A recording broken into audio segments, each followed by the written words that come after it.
The morning sun cast long shadows across the dusty main street of Cedar Ridge, a frontier town carved from the unforgiving Colorado territory.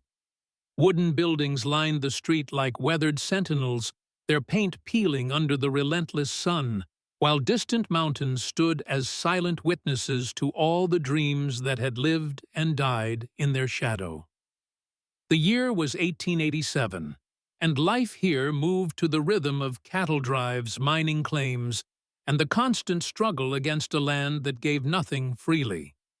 Today, the town square had been transformed. A crude wooden enclosure stood at its center, surrounded by nearly every resident of Cedar Ridge. Men in worn hats and dusty boots stood shoulder to shoulder with women in practical calico dresses. Children pressed their faces against storefront windows, while their mothers debated the wisdom of allowing them to witness such proceedings. In the makeshift auction pen stood a man who seemed more legend than flesh. Elijah Rawlins, they called him. His dark hair fell past his shoulders, streaked with premature gray, and his full beard couldn't hide the sharp angles of his face or the pale scar that ran from his left temple to his jawline. But it was his eyes that drew attention, ice blue and strangely calm, as if he'd already made peace with whatever fate awaited him. Judge Porter, a portly man with silver whiskers and eyes that had seen too much frontier justice, stood on a small platform beside the pen. He consulted his pocket watch with practiced formality before addressing the assembly. "Citizens of Cedar Ridge and neighboring settlements," the judge began, his voice cutting through the murmur of conversation. "We gather today under the territorial statutes governing the disposition of convicted criminals. The defendant, Elijah Rawlins, has been found guilty by jury of his peers for the murder of Samuel McAllister, rancher and respected member of our community." A ripple of approval moved through the crowd. "By territorial law," Judge Porter continued, "a convicted murderer may be sentenced to indentured servitude rather than hanging, provided a suitable master can be found to ensure both justice and the defendant's rehabilitation. Bidding will commence at $50 with terms of service to be no less than 7 years. Sheriff Miller stepped forward, his hand resting casually on his gun belt. "Before we begin, let me remind everyone that this man is dangerous. Whoever claims him takes full responsibility for his actions and any harm that might come from his presence in our community." In the back of the crowd, Charlotte McAllister stood perfectly still. At 12 years old, she possessed the kind of serious demeanor that came from losing innocence too early. Her auburn hair, braided with careful precision her father had taught her, caught the light like burnished copper. The faded blue dress she wore had been her mother's, once or so her father Samuel had told her during those quiet evenings when memories were all they had to keep them warm. Charlotte's small fingers clutched the leather satchel that contained everything she owned in the world. Her father's savings, the deed to their modest ranch, and his worn Bible with its familiar passages underlined in his careful script. Walter Blackwood, the largest cattle rancher in the territory, raised his hand first. $50, he called out, his voice booming across the square. "Could use strong arms at the ranch, and I've got chains enough to keep him honest." A murmur of approval rose from several townspeople. Blackwood was known for his firm hand with both livestock and men. "60, countered Martha Fleming, surprising many in the crowd. The boarding house keeper rarely involved herself in such proceedings, but her practical nature saw opportunity where others saw risk. "Man's got to eat somewhere, and working in a kitchen might teach him proper Christian values." The bidding continued in small increments. Marcus Donovan, the town blacksmith, offered $75, noting that his forge always needed more hands. The price climbed slowly as the pool of bidders narrowed. Throughout the proceedings, Elijah Rawlins's expression never changed. He watched the crowd with the detached interest of a man observing his own funeral, neither hoping for mercy nor fearing the outcome. His silence had become legendary during the 3 weeks since his capture. He'd spoken barely a dozen words since being brought down from the mountains, offering no defense, no explanation, and certainly no plea for leniency. $100, declared Walter Blackwood, with the confidence of a man accustomed to getting what he wanted. I'll work the murderer harder than any mule, and he'll earn back every cent of what he owes society. The crowd began to settle, recognizing that few could match Blackwood's resources or ruthlessness. Judge Porter raised his gavel, scanning the crowd for any final bids. I have $100 from Mr. Blackwood. Do I hear 125? The voice came from the back of the crowd, small but clear as mountain stream water. $150. Heads turned, necks craned, and conversations stopped as people tried to locate the speaker. Charlotte stepped forward, her worn boots clicking against the wooden boards as she approached the platform. I said $150, she repeated, her voice carrying the same steady certainty her father had possessed when speaking hard truths. Child, you best get back to your guardian, Martha Fleming called out, her voice carrying maternal authority. This ain't no place for games. I'm not playing games, Mrs. Fleming, Charlotte replied, never taking her eyes off Judge Porter. I have legal standing to bid, and I have the money to back my offer. Walter Blackwood laughed, a harsh sound that echoed off the surrounding buildings. Little girl, you don't have that kind of money. And even if you did, you couldn't handle a killer like that one. Charlotte opened her satchel and withdrew a small cloth bag heavy with coins. The sound of silver and gold pieces clinking together carried clearly in the suddenly quiet air. Then she unfolded the document in her other hand, holding it high enough for Judge Porter to see. $150 in coin, she announced, plus the deed to the McAllister Ranch, all 40 acres with water rights and grazing permits. Total value of over $600. The crowd erupted in gasps, whispers, and outright protests.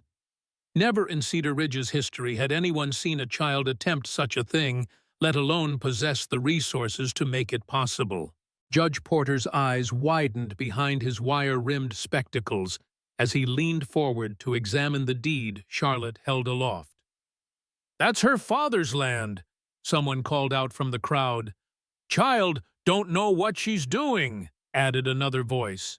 But Charlotte pressed forward, climbing the steps to the platform, despite Sheriff Miller's attempt to intercede.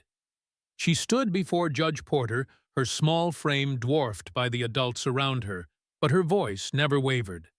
Judge Porter, you've known my family for 8 years. You know I understand the value of what I'm offering, and you know I'm not acting from childish whim. Judge Porter removed his spectacles, cleaning them slowly, as he considered the unprecedented situation. The territorial law was clear.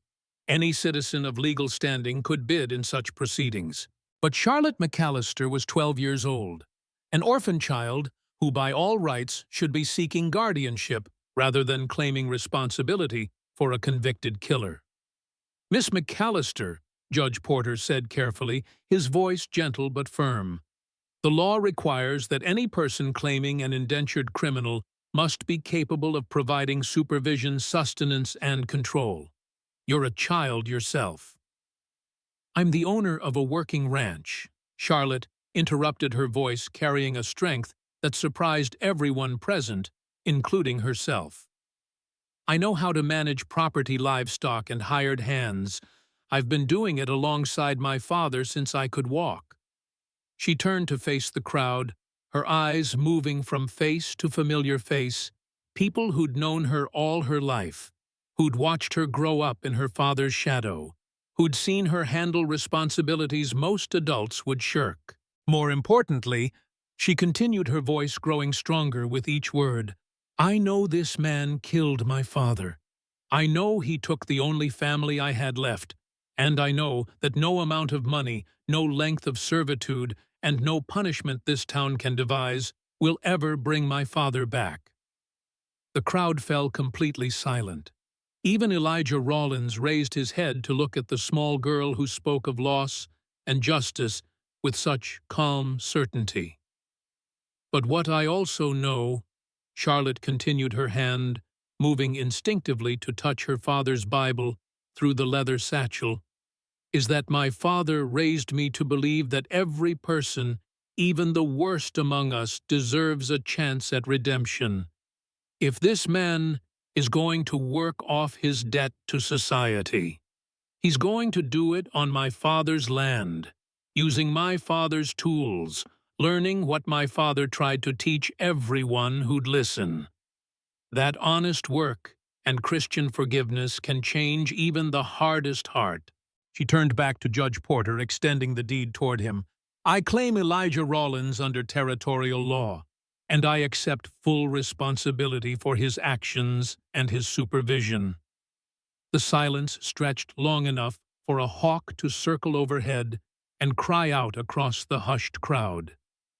Judge Porter looked at the deed in Charlotte's hand, then at the determined expression on her young face, then at the man who stood watching this unprecedented exchange with something approaching wonder in his ice-blue eyes.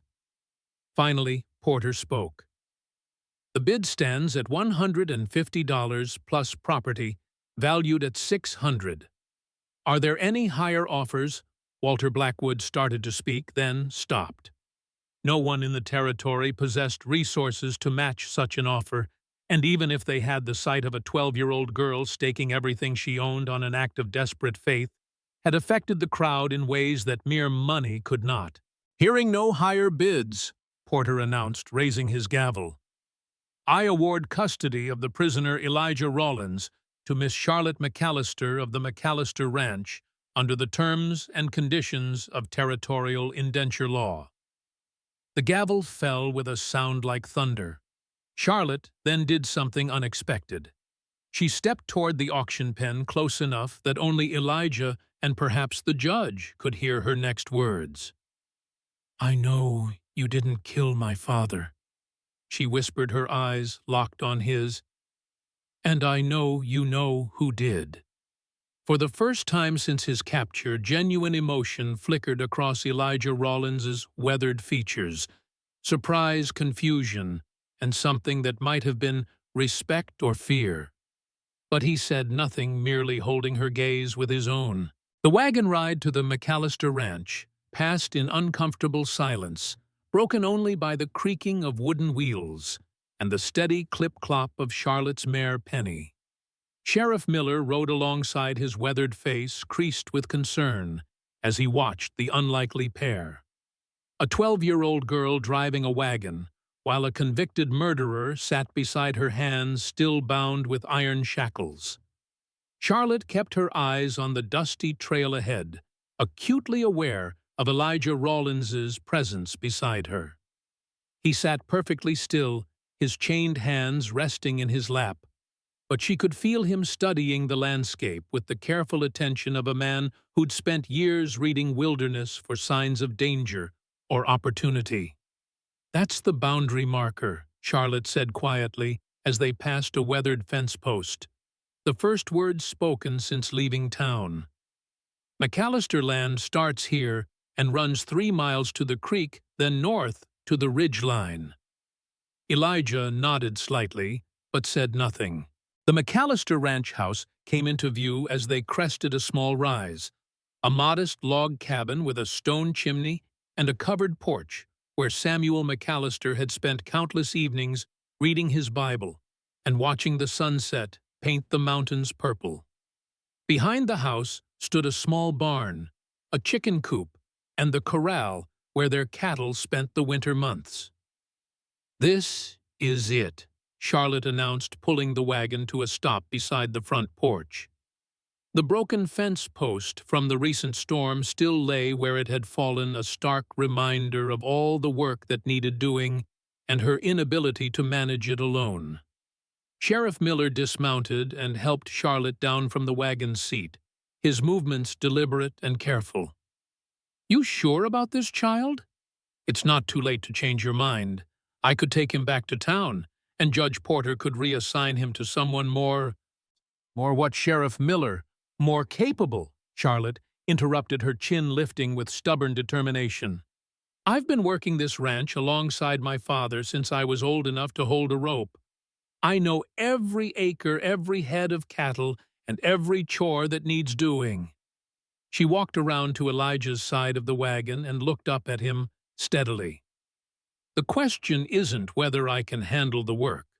The question is whether he can follow instructions and earn his keep.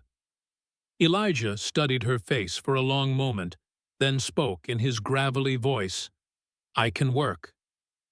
Good, Charlotte replied, because there's plenty of it. Sheriff Miller produced a heavy key from his vest pocket and approached Elijah cautiously. Now, listen here, Rollins. These shackles come off, but I'll be checking on this situation regular-like. You so much as look at this girl wrong and I'll hunt you down personally. You understand me. Elijah's ice-blue eyes met Miller's steadily. I understand.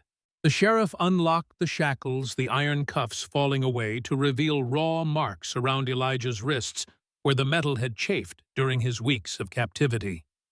He rubbed his wrists absently, flexing his fingers as circulation returned, but made no sudden movements that might alarm the lawman.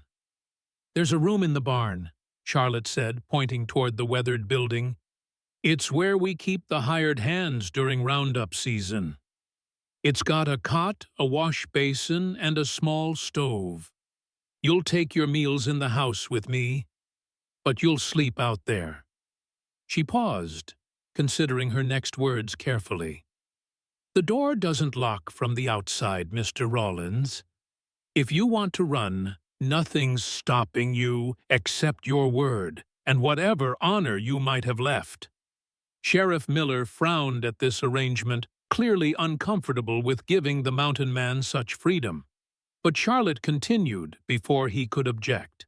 But if you run, every lawman in the territory will be hunting you, and when they catch you, and they will catch you, Judge Porter won't be offering any more chances at redemption.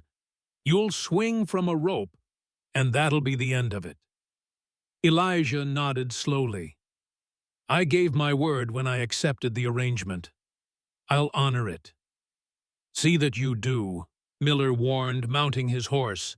I'll be back in 3 days to check on things.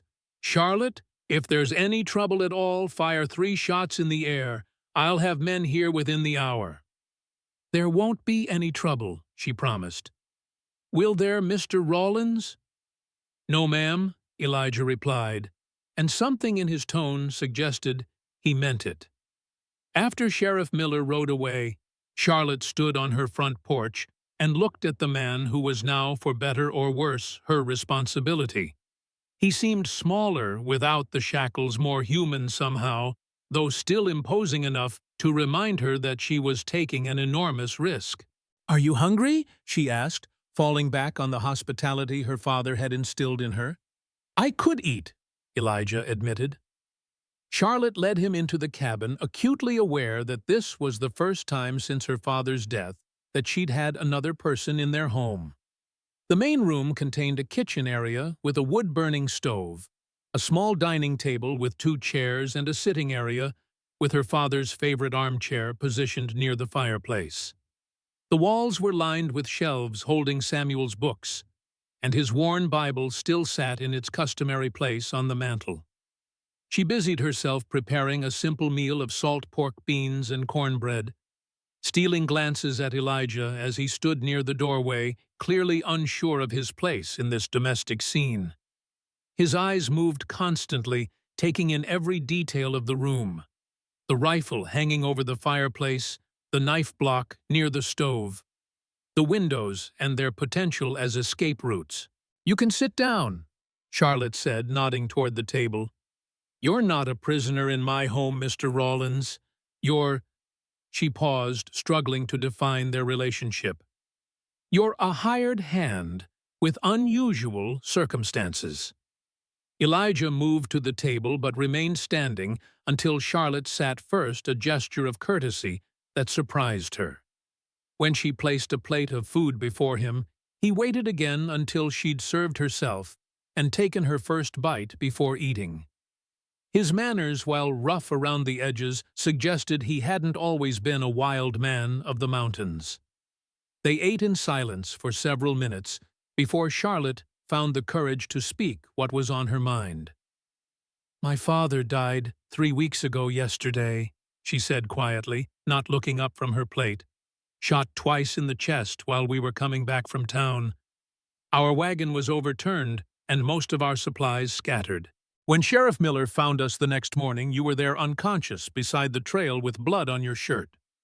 Elijah stopped eating his fork halfway to his mouth. He set it down carefully and met her eyes. "I don't remember much about that night," he said slowly. "I'd been tracking some men who'd been stealing from the high country. Heard shots, saw lights, went to investigate. Next thing I knew, I was waking up in the Cedar Ridge jail." "You don't remember killing him?" Charlotte asked, her voice barely above a whisper. Elijah was quiet for so long that Charlotte began to think he wouldn't answer. When he finally spoke, his words carried a weight that made her chest tight. "I remember finding a good man dead and a little girl crying over his body. I remember thinking that whoever did such a thing deserved to hang for it. I don't remember pulling a trigger." Charlotte studied his face, searching for signs of deception or manipulation, but all she saw was a weariness that went bone deep and eyes that held more pain than she'd expected from a cold-blooded killer. "The jury thought differently," she said. "The jury needed someone to blame," Elijah replied. "A drifter with no alibi and blood on his clothes made for an easy target." "Are you saying you're innocent?" Elijah picked up his fork again but didn't resume eating.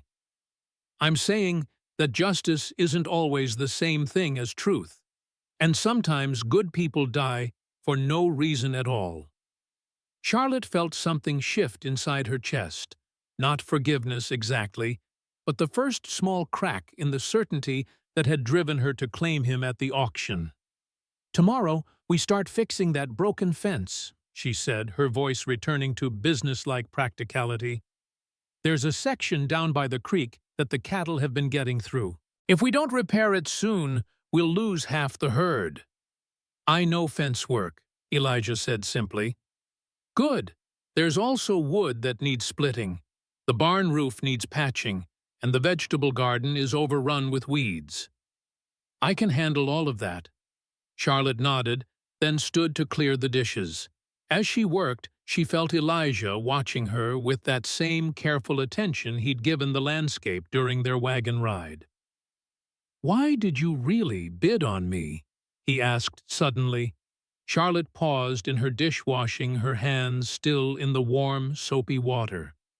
The question she'd been dreading had finally come, and she found herself unprepared for the honest answer. "Because I was angry," she said without turning around. "Because I was scared. Because I didn't know what else to do with all this fury inside me." She took a deep breath before continuing. "And claiming you seemed like the only way to make sense of losing him." She turned to face Elijah, her wet hands dripping onto the floor. "I told you at the auction that I know you didn't kill my father. I don't have proof yet, but I will find it. And when I do, I'll know who really took him from me." Elijah's expression didn't change, but something flickered in his eyes. Recognition, perhaps, or the confirmation of a suspicion. "That's a dangerous path for a child," he said finally. "I stopped being a child when I found my father bleeding to death on that trail," Charlotte replied with a coldness that belied her years. "Now I'm just someone looking for the truth." That night, after Elijah had gone to the barn, Charlotte sat alone in her father's armchair by the dying embers of the fire. From her dress pocket she withdrew a pocket watch, Samuel's prized possession given to him by his own father. The silver case was dented on one side from some long-ago impact, but the watch still kept perfect time. Charlotte opened it carefully, revealing not only the watch face with its Roman numerals, but also a small compartment in the case that held a daguerreotype of a woman with gentle eyes and auburn hair remarkably similar to her own. Elizabeth Sullivan McAllister, her mother, who had died bringing Charlotte into the world. Samuel had carried this image close to his heart for 12 years, a daily reminder of both his greatest joy and deepest loss. Now it belonged to Charlotte, along with everything else he had built and cherished. As she studied her mother's face by the fading firelight, Charlotte noticed something she'd never seen before. A small piece of paper had been tucked behind the photograph, nearly invisible until the daguerreotype shifted slightly in its setting. With trembling fingers, she extracted the paper and unfolded it. Written in her father's neat hand were numbers, nothing more. No explanation, no context, just a series of figures, 25.13. Charlotte stared at the numbers, turning them over in her mind. Was it a date? A measurement? A code of some kind? She had no way of knowing, but the fact that her father had hidden it so carefully suggested it held significance. She refolded the paper and returned it to its hiding place behind her mother's image, then closed the watch with a soft click. Whatever secret these numbers held, it would have to wait until morning. For now, she needed rest if she was to face another day of grief disguised as determination. Charlotte climbed the narrow stairs to her small bedroom under the eaves, still clutching the pocket watch. Through the window she could see the faint glow of light from the barn, where Elijah had lit the small stove against the evening chill. Was he planning his escape even now? Or was he like her, staring into darkness and wondering what tomorrow would bring? She placed the watch on her bedside table and knelt beside her bed, hands clasped in prayer as her father had taught her. "Dear Lord," she whispered, "please help me find the strength to do what needs doing. Help me find the truth about Papa's death. And if Mr. Rawlins really is innocent like I believe, help me prove it before it's too late." After a moment's hesitation, she added, "And please watch over Mama in heaven. Tell her I'm trying to be brave, just like Papa always said she was." Charlotte climbed into bed and pulled the quilt her mother had sewn up to her chin.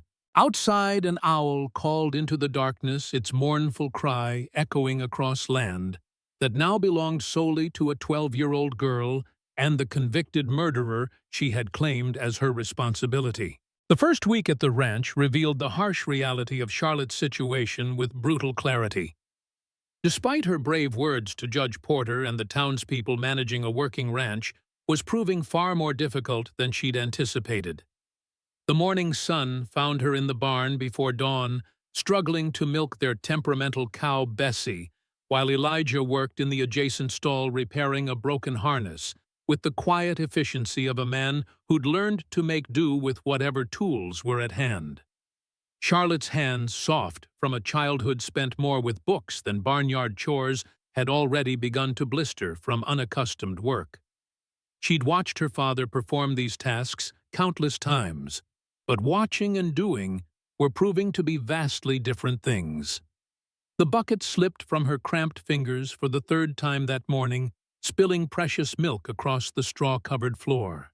"Damnation," she muttered under her breath, then immediately flushed with embarrassment at using language her father would never have approved of. "She's favoring her left rear leg," Elijah observed quietly from the next stall, not looking up from his work. "Probably stepped wrong in the pasture. Makes her touchy about being handled." Charlotte looked at Bessie's legs, noting for the first time the slight swelling around the ankle joint. In her frustration with her own limitations, she'd missed the obvious signs that her father would have spotted immediately. "What should I do?" she asked, swallowing her pride. Elijah set down the harness and moved to examine the cow, his large hands gentle as he felt along the injured leg. Bessie, who'd been ornery and uncooperative with Charlotte, stood calmly under his touch. "Warm salt water compressed twice a day," he said, "and keep her in the barn until the swelling goes down. She'll milk easier once she's not hurting." Over the following days, a reluctant routine developed between them. Charlotte would attempt the various ranch chores with determined independence, while Elijah worked on repairs and maintenance with quiet competence. When her stubborn pride inevitably collided with practical limitations, he would offer brief, matter-of-fact suggestions that somehow never felt like criticism.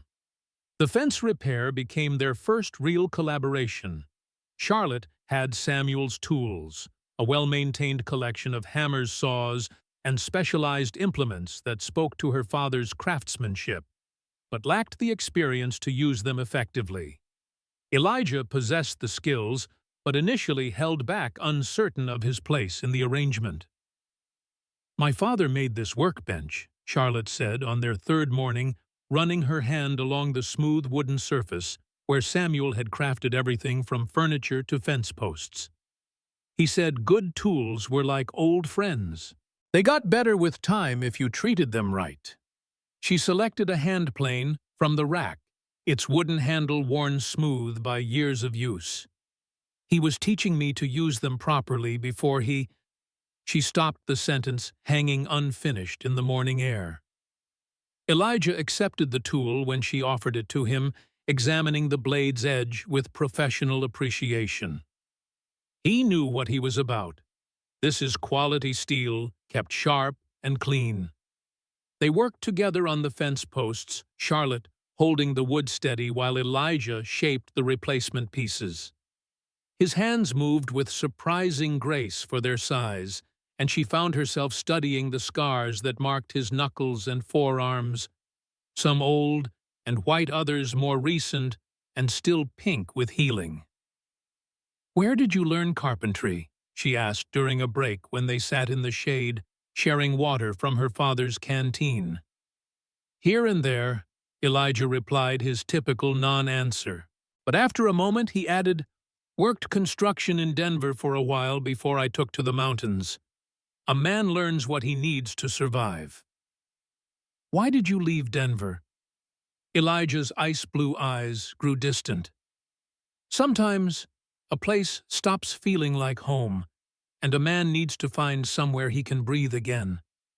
Charlotte recognized the look in his eyes, the same expression her father had worn when he spoke of her mother, a mixture of loss and longing that suggested wounds too deep for casual conversation. One night, Charlotte woke gasping from a nightmare.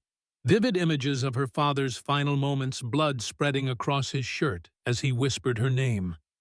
For several minutes, she sat in bed trembling before deciding that sleep would not return easily. Wrapping herself in a shawl against the night chill, she crept downstairs and onto the front porch. The nearly full moon bathed the ranch in silver light, turning familiar shapes into ghostly silhouettes. A movement near the barn caught her attention. Elijah sat on an overturned bucket, his back to her hands, working steadily on something she couldn't quite make out. Curious Charlotte stepped off the porch and moved quietly across the yard. As she drew closer, she could see that Elijah was carving a piece of wood with a small knife, his large hands somehow managing delicate, precise movements. Shavings littered the ground around his feet, pale against the dark earth. "Couldn't sleep?" she asked softly, not wanting to startle him. Elijah's hands stilled, but he didn't turn around. "Don't sleep much these days. Never know when it might be your last chance." Charlotte moved to stand beside him, looking down at what he had been creating. A small horse, intricately detailed, despite being only half-finished. The animal's muscles were already visible beneath the wooden hide, and its mane seemed to flow, as if caught in a breeze. "That's beautiful," she said with genuine admiration. "Where did you learn to carve like that?" Elijah resumed his work, the knife making soft scraping sounds against the wood. My father taught me. Said a man should be able to make something beautiful even if the world around him wasn't. It was the most personal information he'd volunteered since arriving at the ranch, and Charlotte treasured it like a rare gift. She sat on the ground near him, drawing her knees up to her chest and wrapping her arms around them. "I had a nightmare," she confessed, after several minutes of companionable silence, "about the day Papa died.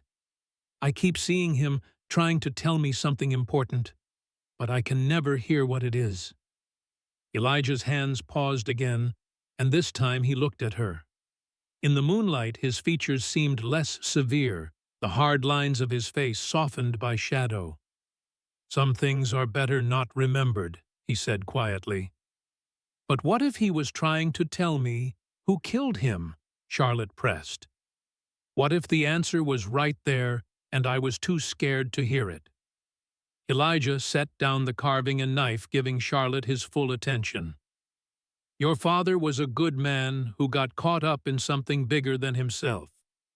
The less you know about it, the safer you'll be." Charlotte's heart quickened. "So you do know something about his death? You know who killed him?" "I know that 12-year-old girls shouldn't be investigating murders," Elijah replied, his voice taking on an edge of finality. "I know that some truths come at too high a price." "What price is too high for justice?" Charlotte demanded, anger flaring hot in her chest. "What price is too high for knowing who took my father from me?" Elijah stood abruptly, towering over her in the moonlight. "Your life," he said bluntly, "your future, the very things your father died trying to protect." Before Charlotte could respond, he picked up his carving and knife and walked back to the barn, leaving her alone with questions multiplying in her mind like storm clouds on the horizon. Their first crisis came during the second week, when Charlotte discovered that 3 head of cattle had pushed through a weak section of fence and wandered onto Walter Blackwood's adjacent property. Blackwood, still bitter about losing the auction, had always been a difficult neighbor. But now he seemed determined to make Charlotte's situation as complicated as possible. "That's my cattle you're trespassing to collect," Blackwood declared when Charlotte and Elijah approached his ranch house. The cattle baron sat on his wide porch, a glass of whiskey in his hand, despite the early hour. "Those cattle are clearly marked with the McAllister brand," Charlotte replied, fighting to keep her voice level. "They broke through a weak fence section, but they're still legally mine." "Little girl, you're in over your head out here," Blackwood said, his voice carrying a patronizing tone she'd come to despise. "This is man's work, and that killer you're keeping won't be much help when real trouble comes calling." Charlotte felt her temper rising, but before she could respond, Elijah stepped forward slightly. Not threateningly, but with the quiet confidence of a man who'd faced down bigger challenges than a blustering rancher. "The cattle are marked and legal," Elijah said simply. "We'll collect them and repair our fence to prevent future problems. No need for neighborly disputes over an honest mistake." Something in Elijah's tone made Blackwood straighten in his chair, his whiskey glass pausing halfway to his lips. The two men studied each other for a long moment, and Charlotte realized she was witnessing some kind of communication that went beyond words. A recognition of capability and potential danger that spoke to experiences she didn't understand. "Take your damn cattle," Blackwood said finally. "But next time they wander onto my property, I'll consider them payment for my inconvenience." The ride back to their ranch was quiet, until Charlotte finally spoke what was on her mind. "You didn't have to step in like that. I could have handled him." "I know you could have," Elijah replied. "But sometimes it's easier to resolve things man to man, especially with someone like Blackwood, who thinks women and children are just obstacles to push around." "Is that what I am to you? An obstacle?" Elijah was quiet for so long that Charlotte began to think he wouldn't answer. When he finally spoke, his words surprised her. "You're the first person in 5 years to look at me and see something other than a dangerous animal that needed to be caged or killed.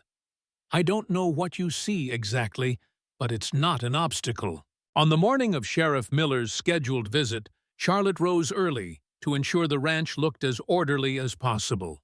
She couldn't afford to give the sheriff any reason to question her ability to manage both the property and her unusual arrangement with Elijah.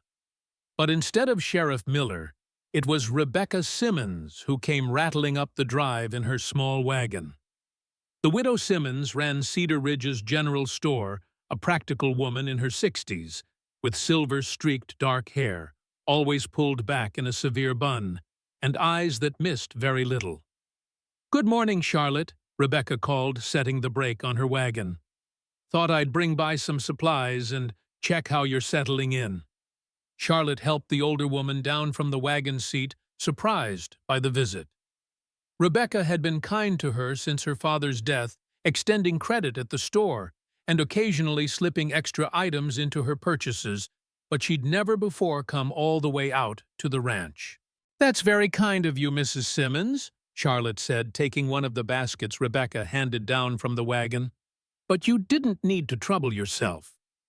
"No trouble," Rebecca replied briskly. "And please call me Rebecca. Mrs. Simmons makes me feel older than I already am."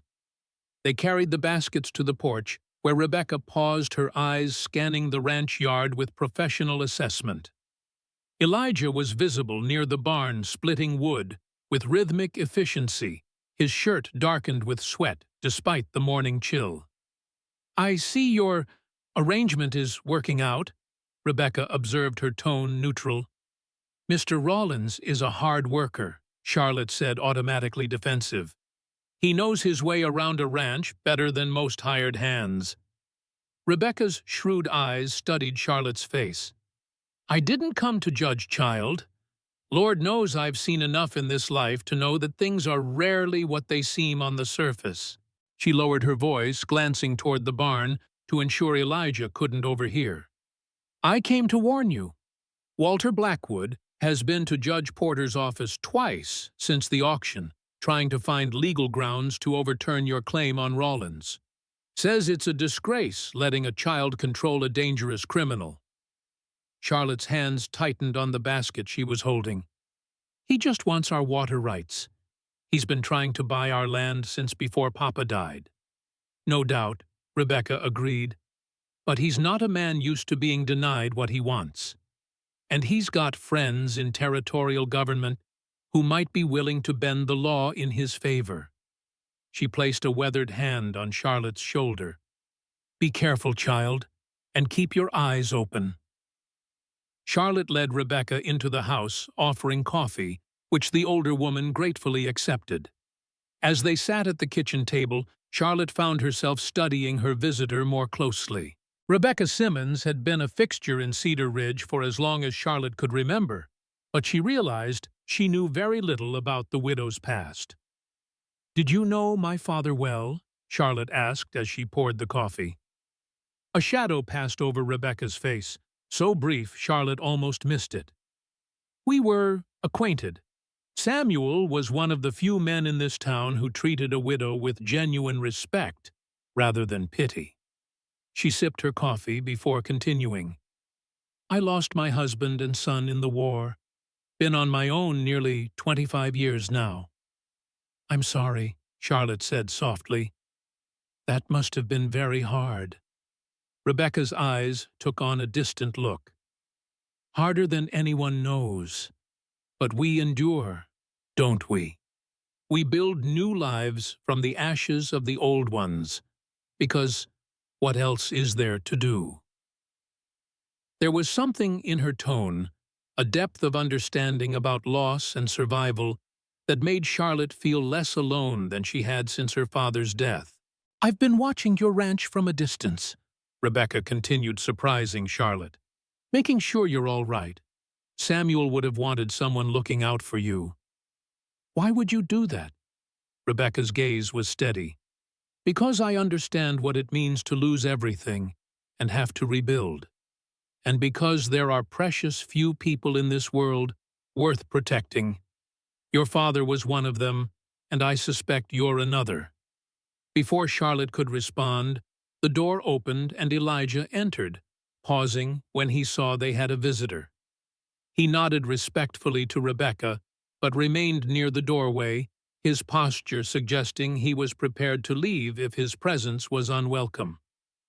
"Mr. Rawlins," Rebecca acknowledged him with a small nod of her own.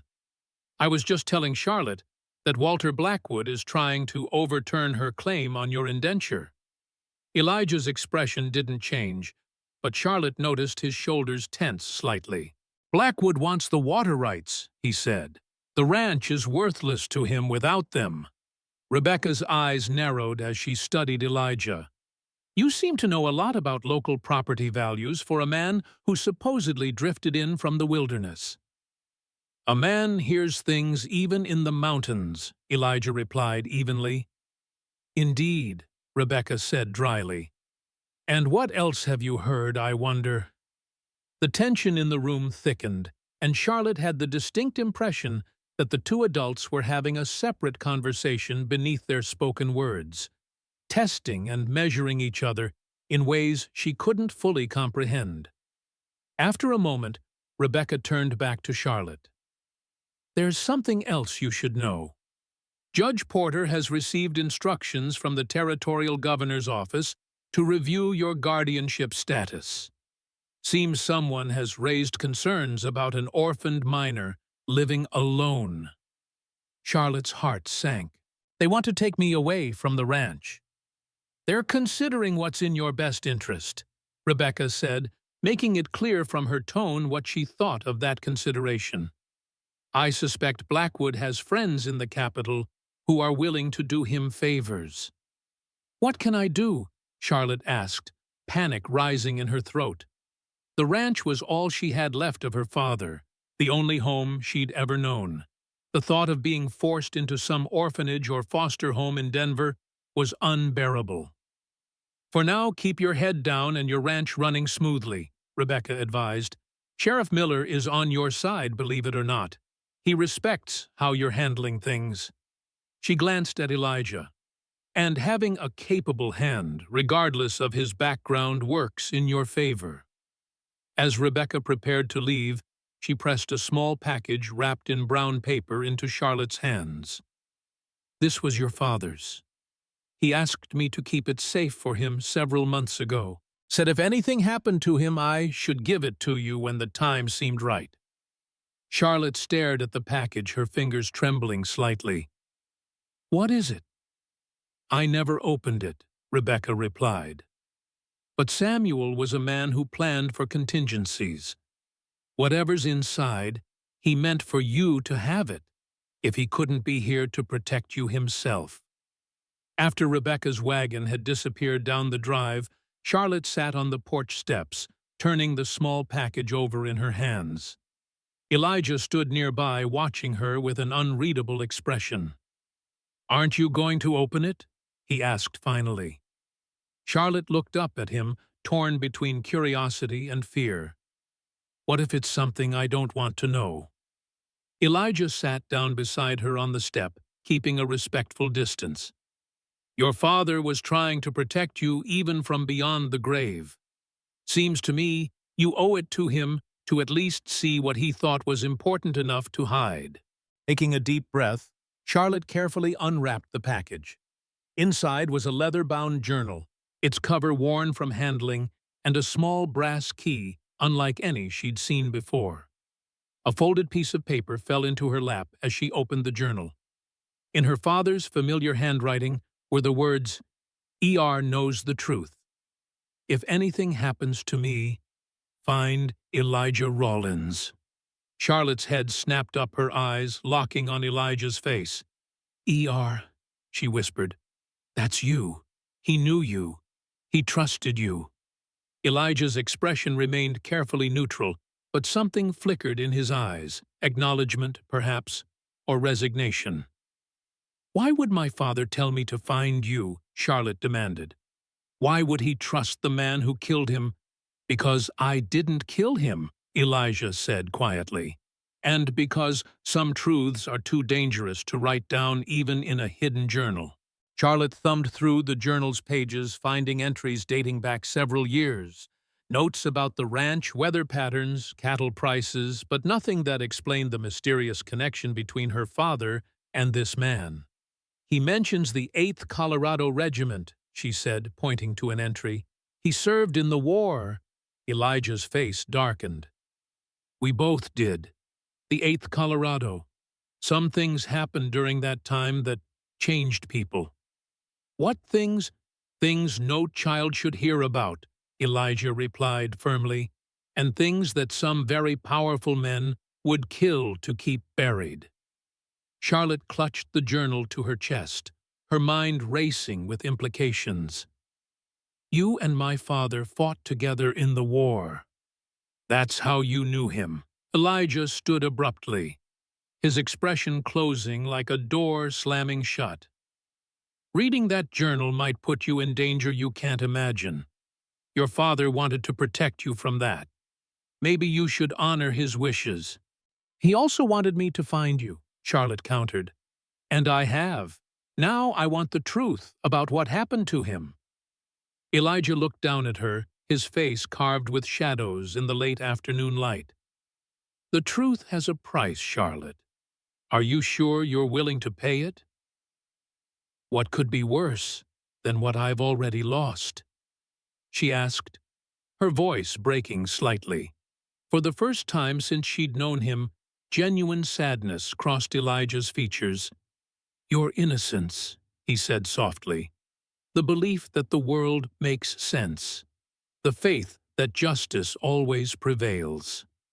He turned and walked toward the barn, leaving Charlotte alone with her father's journal, a mysterious key, and questions that seemed to multiply with each answer she uncovered. That night, as she sat by lamplight reading her father's journal entries, Charlotte came across a passage that made her breath catch, marked the Bible verses today. If the worst happens, she'll need to find them. ER knows which ones matter.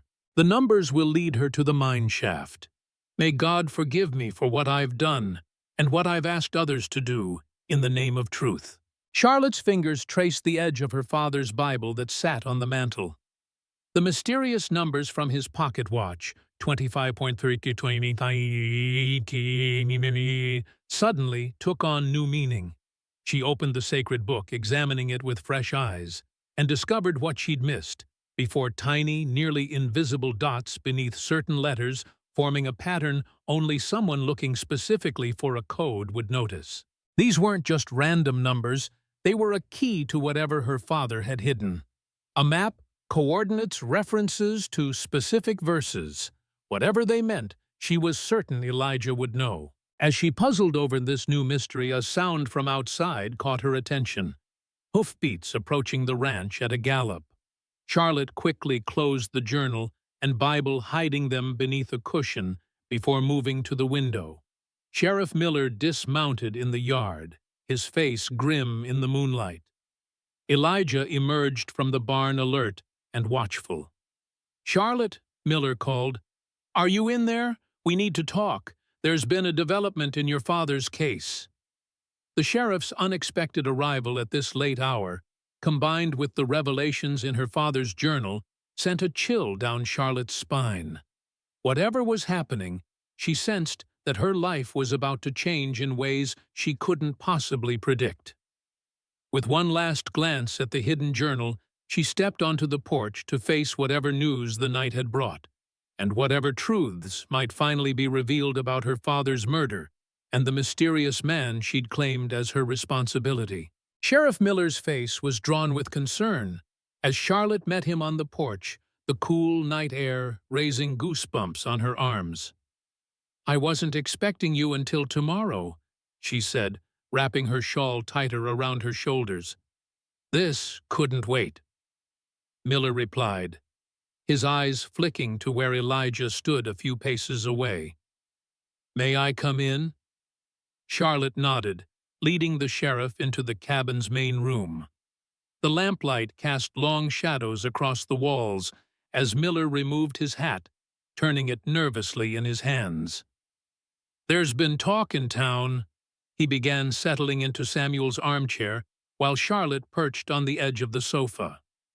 Elijah remained standing near the door, a silent observer. "Walter Blackwood's been making noise about your living situation. Says it ain't proper for a young girl to be out here alone with—" "I'm not alone," Charlotte interrupted. "And Mr. Rawlins has been nothing but respectful." Miller sighed. "That's not how Blackwood's painting it. He's written to the territorial governor claiming your welfare is at risk." He glanced at Elijah. "No offense meant Rawlins, but your reputation doesn't help matters." "What does that mean for Charlotte?" Elijah asked, his voice low and steady. "The governor's office has instructed Judge Porter to review her guardianship status. There's talk of sending her to an orphanage in Denver if a suitable guardian can't be found locally." Charlotte felt the blood drain from her face. "They can't do that. This is my home. My father left it to me." "The property would be held in trust until you come of age," Miller explained gently. "But yes, they can and will remove you if they believe it's in your best interest."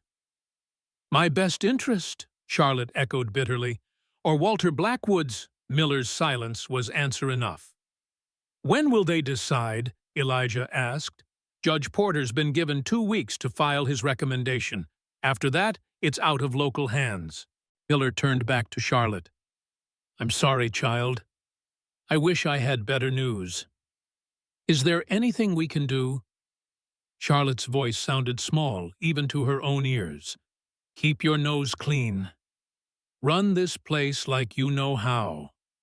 And—" Miller hesitated, glancing again at Elijah. "If you have any proof that your arrangement with Rawlins is beneficial rather than dangerous, now would be the time to present it." After the sheriff departed, promising to return with any further news, Charlotte sat at the kitchen table with her father's journal open before her. The revelation about her potential removal from the ranch had shaken her deeply, but it had also strengthened her resolve to uncover the truth her father had tried to protect. "They want to take everything from me," she said quietly, as Elijah poured himself a cup of coffee. "Not just my father, but his land, his home, everything he built." "This isn't about the land," Elijah replied, taking a seat across from her. "It's about what's under it." Charlotte looked up sharply. "What do you mean?" "Those numbers in your father's watch, 25.13 or 19, they're coordinates to an old mine shaft on the north edge of your property. A shaft that was supposedly played out years ago." "How do you know that?" Elijah's eyes met hers steadily. "Because your father showed it to me before everything happened." Charlotte's heart raced. "Then you did know him. You weren't just in the same regiment. You were friends." "We were more than friends," Elijah said quietly. "We were brothers in arms who saw things no man should see, things that changed us both." Charlotte closed the journal, giving Elijah her full attention. "Tell me about the war. Tell me what you and my father saw." Elijah's face darkened as memories surged to the surface. "We were part of the 8th Colorado assigned to frontier duty in 1864. Our commanding officer was Colonel Harold Winfield." The Harold Winfield. The territorial senator. Charlotte had seen that name in newspaper articles her father sometimes read aloud. Elijah nodded grimly. "The same. Back then he was ambitious, ruthless, and determined to make a name for himself." He paused, seeming to weigh his next words carefully. "In November of that year we were ordered to Sand Creek. Winfield told us we were to confront a hostile band of Cheyenne and Arapaho warriors who'd been raiding settlements. Elijah's hands tightened around his coffee cup. But when we arrived, we found a peaceful village. Chief Black Kettle had been assured of protection. He flew an American flag above his teepee to show they were friendly. "What happened?" Charlotte whispered, though part of her didn't want to know. Winfield gave the order to attack anyway. Over 100 people died that day, most of them women and children. Elijah's voice had gone flat, emotionless, as if the only way to tell such a story was to distance himself from it. "Your father and we refused to fire on civilians. We tried to stop others, but we were just two men against a battalion driven mad by bloodlust and lies." Charlotte felt sick. She had heard whispers about Sand Creek, but never the full story. Certainly never that her gentle Bible-reading father had been there. Afterward, Winfield reported it as a great victory against hostile forces. He and several other officers were celebrated as heroes. Bitterness crept into Elijah's voice. "But some of us knew the truth. Your father kept a journal during that time documenting everything he witnessed. Names, orders, the real body count." "This journal?" Charlotte asked, touching the leather cover. "No, another one. One that could destroy Winfield and the others if it ever came to light." Elijah met her eyes.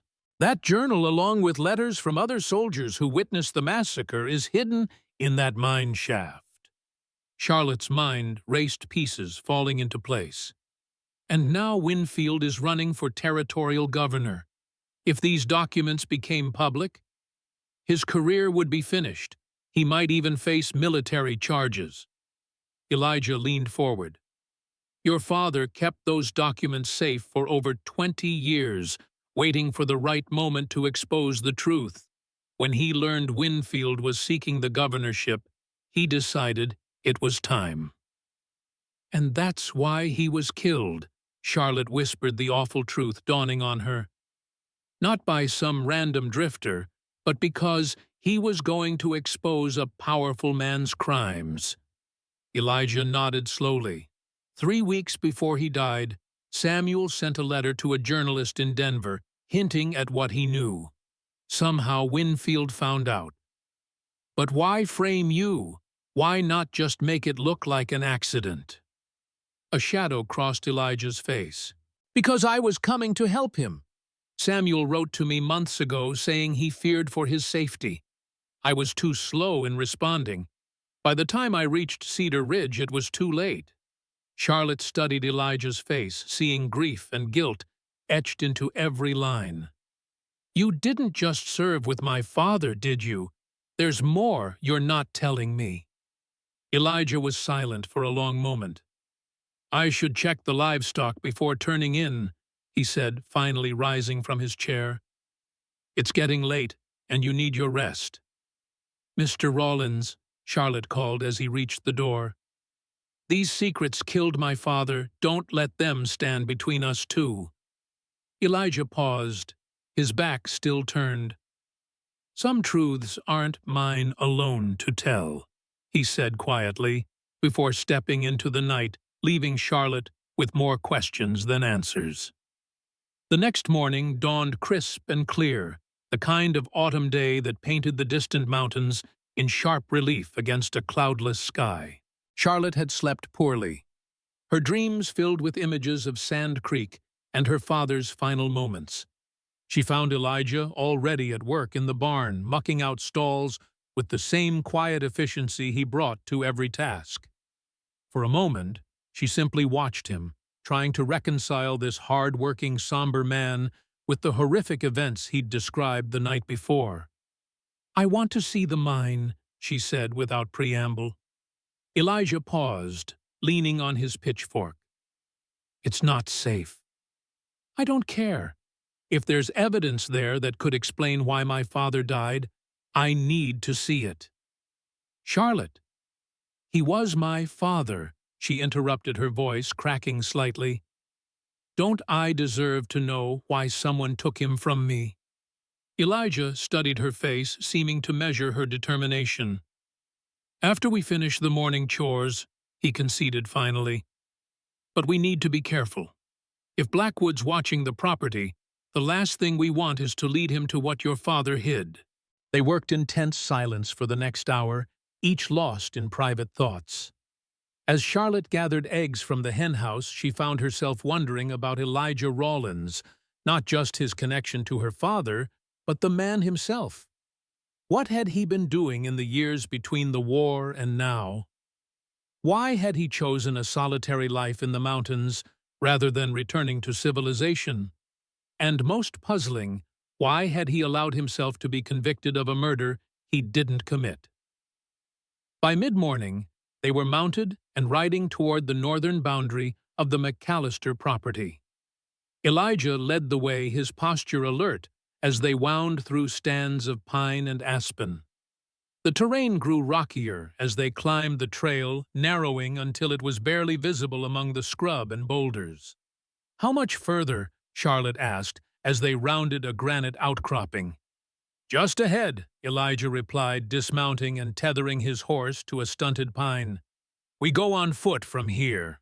He helped Charlotte down, then led her along a barely perceptible path that snaked between towering rock formations. After several minutes of careful climbing, they reached a small plateau overlooking a steep ravine. "There," Elijah pointed to a dark opening in the rock face, partially obscured by fallen timber and overgrowth. "That's the entrance to the old Ferguson mine. Played out in the 1870s or so, everyone thought." Charlotte approached cautiously, peering into the shadowed tunnel. "It looks abandoned." "That was the idea. Your father did a good job disguising it after he started using it as a hiding place." Elijah moved some of the brush aside, revealing a more substantial entrance than first appeared. "Wait here while I check that it's safe." He disappeared into the darkness, leaving Charlotte alone with the wind whispering through the pines and the distant cry of a hawk circling overhead. The isolation of the spot struck her. How many times had her father made this journey alone, carrying his burden of truth up this rocky path? Elijah emerged several minutes later, a lantern now glowing in his hand. "It's secure. The main passage is still stable, but watch your step. Some of the support timbers have rotted." Charlotte followed him into the mine, the temperature dropping noticeably as sunlight gave way to shadow. The tunnel extended perhaps 30 feet before widening into a small chamber where mining equipment lay abandoned, covered in decades of dust. Elijah raised the lantern, illuminating a rough wooden door set into one wall, clearly a much newer addition than the original mineworks. "Your father built this," Elijah explained, producing a key from his pocket, identical to the one Charlotte had found in her father's package. "He kept one key. Gave the other to me years ago, though I never thought I'd need to use it." The lock turned with a rusty protest, and the door swung inward to reveal a small, carefully organized space. A crude table stood against one wall supporting a metal strongbox. Shelves held jars of preserved food, medical supplies, ammunition, and other essentials. A narrow cot occupied one corner, neatly made with woolen blankets. "A bolt hole," Charlotte whispered, understanding dawning. "He prepared for trouble. Your father was a cautious man. After what we saw at Sand Creek, he never fully trusted authority again." Elijah moved to the strongbox, inserting the key into its lock. "What we're looking for should be in here." The lid creaked open to reveal several leather-bound journals, bundles of letters tied with twine, a stack of daguerreotypes, and various official-looking documents with military seals. Elijah lifted out the topmost journal, its pages yellowed with age. "Your father's war journal," he said, handling it reverently.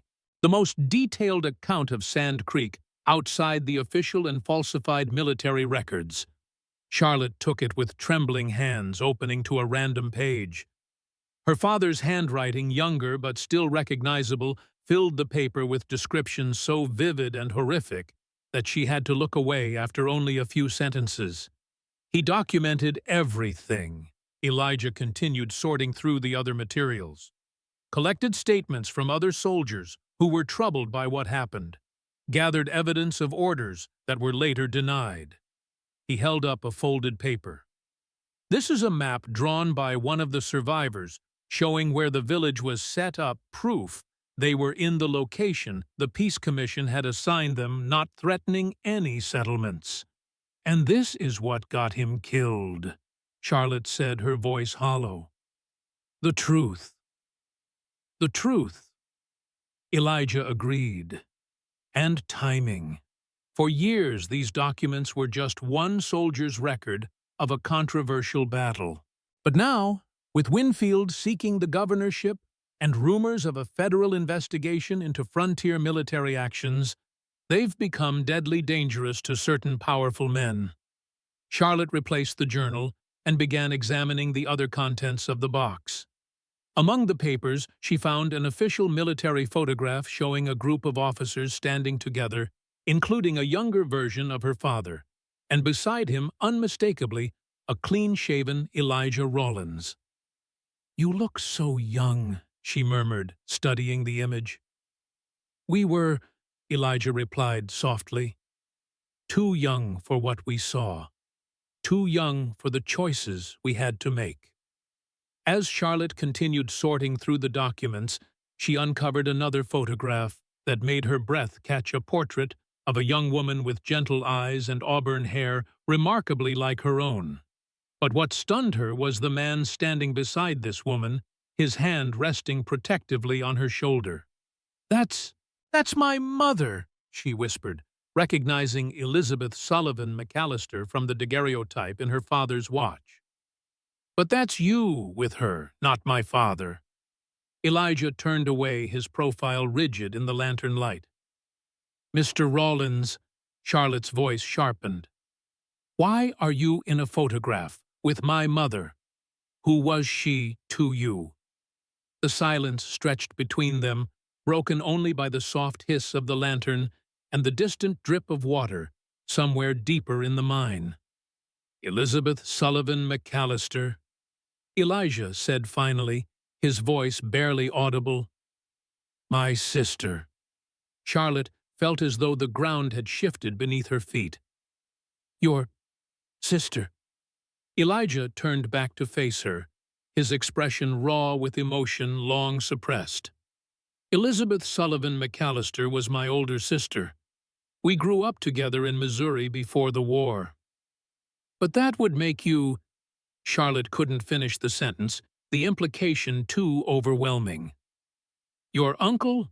Elijah confirmed quietly. "Your mother's brother. Your father's brother-in-law." Charlotte sank onto the cot, her legs suddenly unable to support her. "Why didn't you tell me all this time you've been my family, and you said nothing?" "Would you have believed me?" Elijah asked. "A convicted murderer claiming to be your uncle. You would have thought it a desperate lie to gain your sympathy. But at the auction when I claimed you, you could have said something then and risk revealing our connection to everyone in town, including whoever arranged your father's murder." Elijah shook his head. "I couldn't take that chance, not until I knew you were safe, and I understood exactly what had happened to Samuel." Charlotte stared at the photograph in her hands, seeing her mother's features with new eyes. The same auburn hair she herself had inherited. The same determined set of the jaw that she saw in her own reflection. "Tell me about her," she demanded softly. "Tell me about my mother." Elijah sat beside her on the cot, keeping a respectful distance. "Elizabeth Sullivan McAllister was the strongest person I've ever known. Brave, intelligent, with a laugh that could warm the coldest heart. She trained as a nurse during the war. That's how she met your father. He was wounded at Glorieta Pass in '62, and she nursed him back to health." A small smile touched his lips at the memory. "They fell in love over Latin poetry, of all things." your father reciting Virgil through his fever, and Elizabeth Sullivan McAllistern correcting his pronunciation. By the time he was well enough to return to his regiment, they were already writing to each other daily. And were you close to her? Elijah's smile faded. We were inseparable as children. I followed her everywhere, much to her annoyance sometimes, but she always looked out for me, always believed I could be better than I was. His voice grew strained. After the war, though, things changed between us. Because of Sand Creek, Charlotte guessed. Partly. What I saw there, what I failed to prevent, it changed me, made me bitter angry at the world. Elijah's hands tightened into fists on his knees. When Elizabeth Sullivan McAllister and Samuel announced their engagement in '73, I should have been happy for them.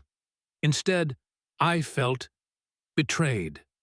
My best friend and my sister building a life together while I was still trying to forget the war. What did you do? I said things, terrible, unforgivable things, accused Samuel of choosing Elizabeth Sullivan over our friendship, questioned her judgment. Shame filled his face. I stormed out of their engagement dinner, told them I wanted nothing more to do with either of them. Those were the last words I spoke to Elizabeth. You never saw her again? Charlotte asked, horrified at the thought of such a permanent estrangement. I left Denver immediately after their engagement dinner in '73, wandered for almost 2 years, working odd jobs, drinking too much, fighting too often. I was so lost in my own bitterness that I didn't even know they had married shortly after I left. By the time I pulled myself together enough to consider apologizing, it was late 1875, and instead of finding my sister, I learned Elizabeth had died in childbirth months earlier. His voice broke slightly. With a daughter she'd named Charlotte. The enormity of what Elijah was sharing washed over Charlotte in waves. Not only had she discovered an uncle she never knew existed, but she was learning that her father had carried the double burden of war trauma and family estrangement alongside his grief for her mother. Did Papa try to find you, to tell you about me? He wrote letters for years. I found them waiting at various post offices as I drifted. I never answered. My pride wouldn't let me. Elijah's voice was hollow with regret. The last one arrived about 2 years ago. He'd traced me to a logging camp in Wyoming, said he was raising a fine young girl who reminded him of her mother every day. Said it wasn't too late for family to be family again. And that's when you decided to come back. Elijah shook his head. I still wasn't ready. But then, 8 months ago, I received another letter, urgent this time. Samuel had discovered Winfield was running for governor. He planned to use the Sand Creek evidence to prevent a man he considered a war criminal from gaining power. But he feared Winfield might learn of his intentions and retaliate. He asked for your help. He asked for his brother to stand with him one more time. Elijah's eyes reflected the lantern light suspiciously bright. I started for Colorado the next day, but I was months too late. By the time I reached Cedar Ridge, Samuel was already being buried. Charlotte sat in stunned silence, trying to process everything she'd learned. Her family history, once a simple tale of a loving father and the mother she'd never known, had expanded to include war crimes, political conspiracies, and an uncle who'd spent years running from his own mistakes, only to be framed for her father's murder. The night Papa died, she said finally, what really happened? Elijah's face darkened with painful memory. I'd been watching the ranch for 3 days, working up the courage to approach Samuel. That evening, I saw your wagon returning from town and decided to finally make myself known. But before I could, I heard gunshots. He paused, his breathing uneven. I ran toward the sound and found the wagon overturned. Samuel was already badly wounded, bleeding out. You were unconscious nearby. You'd hit your head when the wagon crashed. I held him as he died. His last words were about you. Protect Charlotte, he said. The papers are in the mine. Make it right, Eli. Elijah swallowed hard.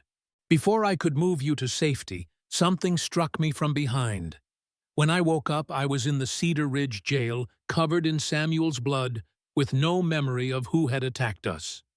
But why wouldn't you tell the truth at your trial? Why let them convict you of killing your own brother-in-law? Because whoever killed Samuel still didn't have what they wanted: the evidence against Winfield. As long as they believed I might know where it was hidden, they'd keep me alive. And as long as no one knew of our family connection, you'd be relatively safe. Elijah met her eyes directly. I couldn't save Samuel, but I could still fulfill my promise to protect you. Charlotte stared at her newfound uncle, seeing him truly for the first time, not as the dangerous mountain man of town gossip, nor as the efficient worker who'd helped her maintain the ranch these past weeks, but as a man who'd sacrificed his freedom and reputation to honor a deathbed promise to his estranged brother-in-law. We need to get these documents to someone who can use them properly, she said, her voice steadying with resolve. Someone who can expose Winfield without putting us in more danger. Elijah nodded slowly. Your father mentioned a journalist in Denver, James Addison, of the Rocky Mountain News. He's built a reputation for exposing corruption. Samuel trusted him. Then that's where we'll send them. Charlotte began carefully repacking the strongbox. But first we need to make copies of the most important documents. If anything happens to these originals, we'll have backups. That's dangerous, Charlotte. The more copies exist, the more likely Winfield's men find them. More dangerous than doing nothing while they try to take my home and silence us permanently. She fixed him with a determined stare, so reminiscent of Elizabeth Sullivan McAllister that Elijah almost flinched. We owe this to Papa, and to all those people at Sand Creek who never saw justice. As they prepared to leave the mine, securing the strongbox and covering their tracks, Charlotte paused at the entrance, looking back at the humble space her father had prepared as both archive and refuge. All those years, she said softly, he carried these secrets alone, waiting for the right moment to reveal them. How did he bear it? Elijah placed a gentle hand on her shoulder the first time he'd initiated physical contact since arriving at the ranch. He had you, he said simply. You were his redemption, Charlotte. The good that came after all the bad. The ride back to the ranch was quieter, both of them absorbed in their own thoughts. For Charlotte, the world had shifted fundamentally in just a few hours. She had gained family she never knew existed and a deeper understanding of the father she'd lost. But she had also inherited his unfinished mission, a burden no child should have to bear, yet one she knew she could not set aside. For Elijah, the revelations at the mine had forced him to confront not only his past mistakes, but also the responsibility that now rested solely with him. He had failed his sister by abandoning her. He had failed Samuel by arriving too late. He could not, would not fail Charlotte. As they crested the final rise overlooking the ranch, they both pulled their horses to a sudden halt. 3 men on horseback were visible in the yard, and even from this distance Charlotte recognized Walter Blackwood's distinctive white stallion. "Looks like we have visitors," Elijah said grimly, his hand moving instinctively to where a gun would have been had he been permitted to carry one. "What do we do?" Charlotte whispered, fear tightening her chest. "We ride down as if we have nothing to hide. You've been showing me the property boundaries, that's all." Elijah's voice was calm, but his eyes were hard as flint. "Let me do the talking as much as possible. And Charlotte, He turned to her with sudden intensity. "Whatever happens, remember that everything I've done since returning has been to keep my promise to your father, to protect you." The weight of his words settled over her like a physical presence. "I understand, Uncle Elijah," she said, using the title for the first time. A complex emotion passed across his weathered features: surprise, followed by a profound sadness, then resolute determination. With a slight nod, he turned his horse toward the ranch, and Charlotte followed both of them, riding toward a confrontation that might well determine not just the fate of the McAllister ranch, but of justice, long delayed, and family ties newly discovered. Walter Blackwood straightened in his saddle as Charlotte and Elijah approached, his thin lips curling into what might have been intended as a smile, but came across as more predatory than welcoming. Flanking him were two men Charlotte recognized as his ranch hands, hard-faced individuals known more for their loyalty to Blackwood than their moral character. "Miss McAllister," Blackwood called as they rode into the yard, "we've been waiting for you, beginning to think you'd run off and left your hired help in charge." The way he emphasized those two words made it clear what he thought of Charlotte's arrangement with Elijah. "Mr. Blackwood," Charlotte acknowledged, keeping her voice neutral as she dismounted. "What brings you to my property?" "Official business, I'm afraid." Blackwood produced an envelope from his coat pocket. "Judge Porter asked me to deliver this notice regarding your guardianship hearing. Seems he's moved things up a bit, what with concerns about your welfare becoming more pressing." Charlotte accepted the envelope, her fingers trembling slightly, despite her effort to appear calm. "My welfare is just fine, as you can see." "Is it?" Blackwood's gaze slid to Elijah, who had positioned himself slightly behind Charlotte, his posture alert but non-threatening.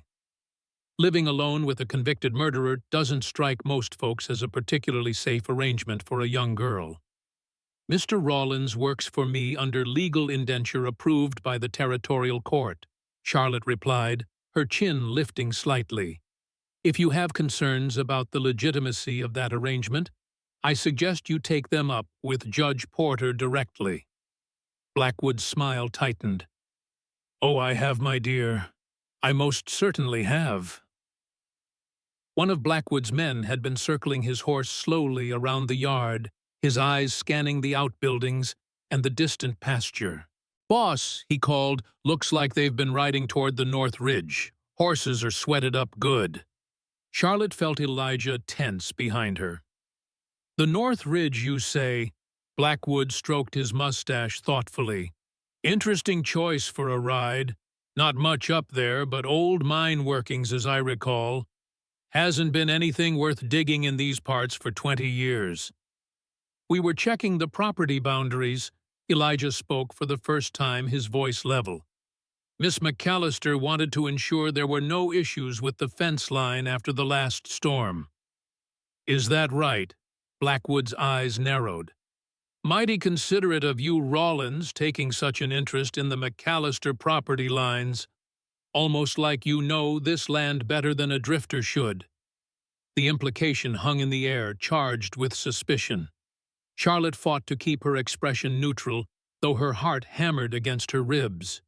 "Mr. Rawlins has proven himself a knowledgeable and capable hand," she said, stepping slightly forward to draw Blackwood's attention back to her.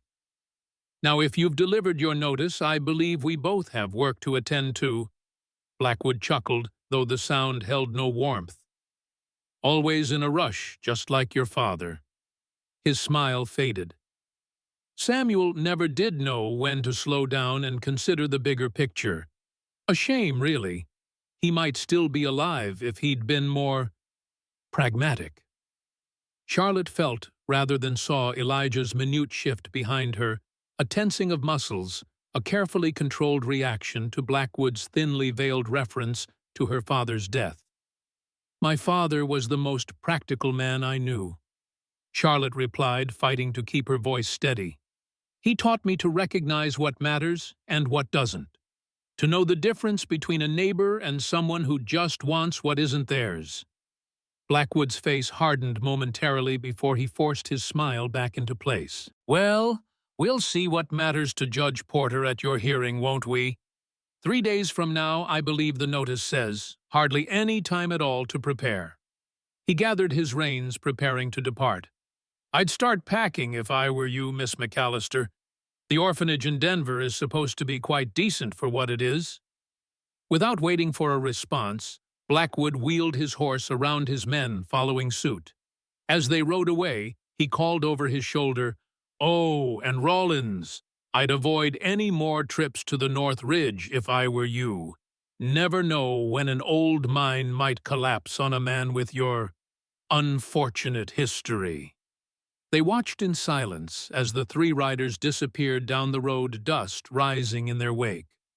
Only when they were well out of sight did Charlotte release the breath she'd been holding.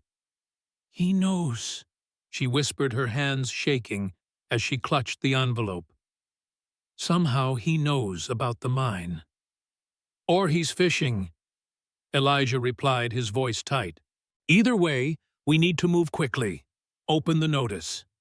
Charlotte broke the seal on the envelope and unfolded the official document inside.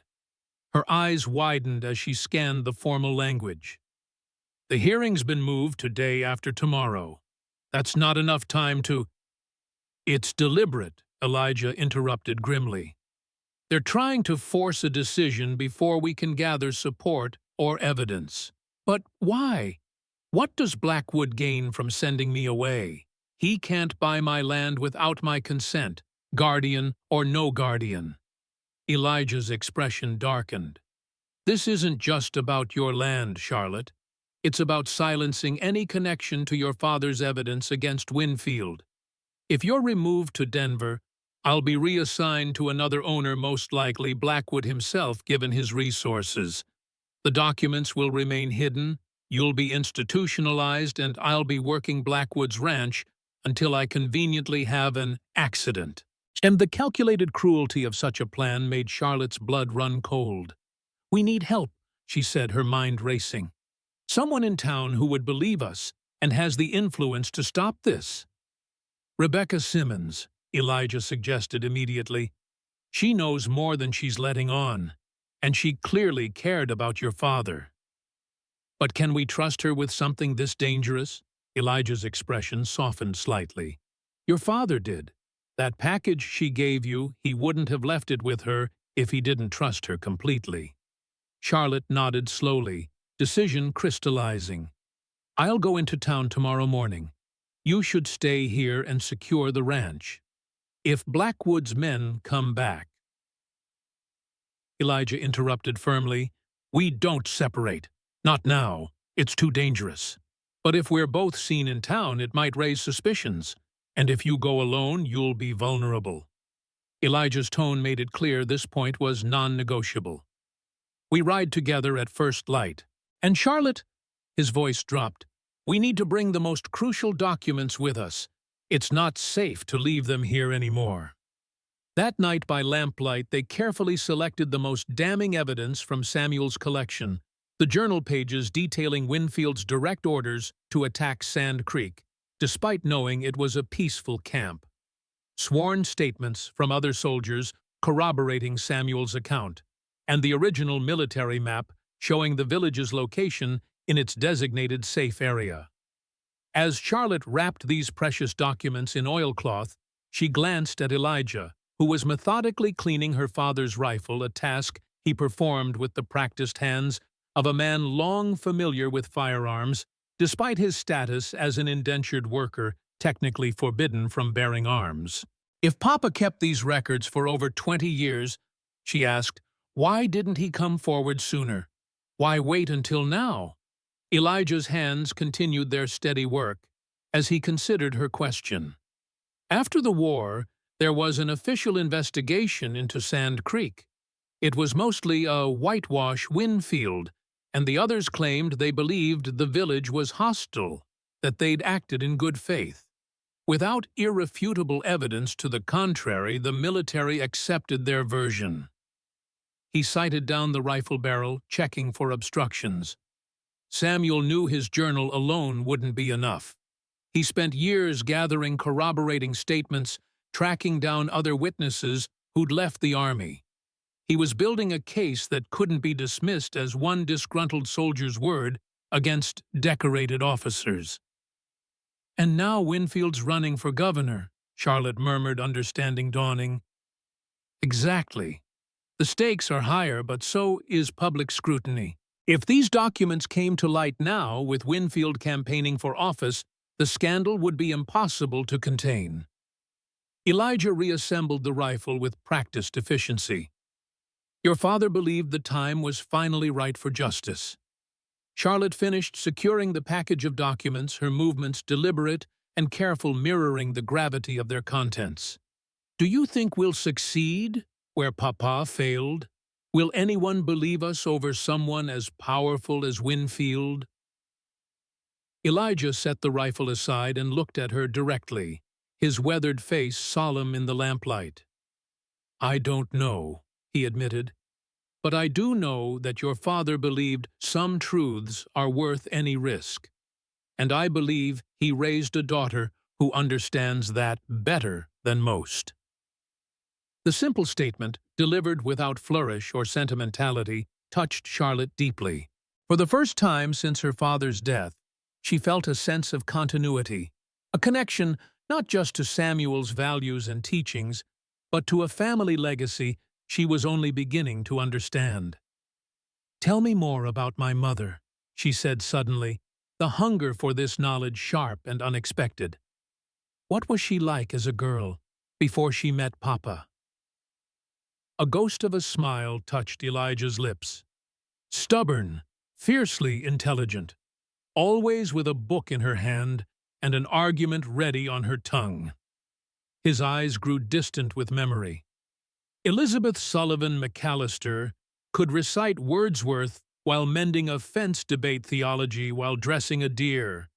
Our father used to say she was born in the wrong century, should have been a scholar in ancient Alexandria, rather than a farmer's daughter in Missouri.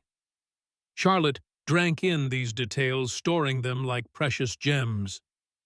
"Did she look like me?" "So much it hurts sometimes," Elijah admitted quietly. "Same auburn hair, same way of tilting your head when you're thinking, same determination in your eyes when you've made up your mind about something. And her laugh, Papa always said she had a laugh that could make flowers grow." Elijah's expression softened further. Like summer rain on parched ground, it changed the air around her. He hesitated, then added, "You have it too. I heard you laugh once 3 days ago when that silly chicken escaped and ran circles around the yard. It was Elizabeth Sullivan McAllister, all over again." The knowledge that she carried something of her mother's spirit, not just in her appearance, but in something as ephemeral and personal as a laugh, filled Charlotte with a bittersweet joy. What would she think of us now? She wondered aloud. Her daughter and her brother reunited like this after so many years. Elijah was quiet for a long moment. "She'd be proud of you," he said finally, "and ashamed of me for taking so long to find my way back to family." He met Charlotte's eyes, his own suspiciously bright, in the lamplight. But Elizabeth Sullivan McAllister always believed in redemption, in second chances. It was her greatest gift, seeing the best in people, even when they couldn't see it in themselves. Charlotte reached across the table and after a moment's hesitation placed her small hand over Elijah's scarred one.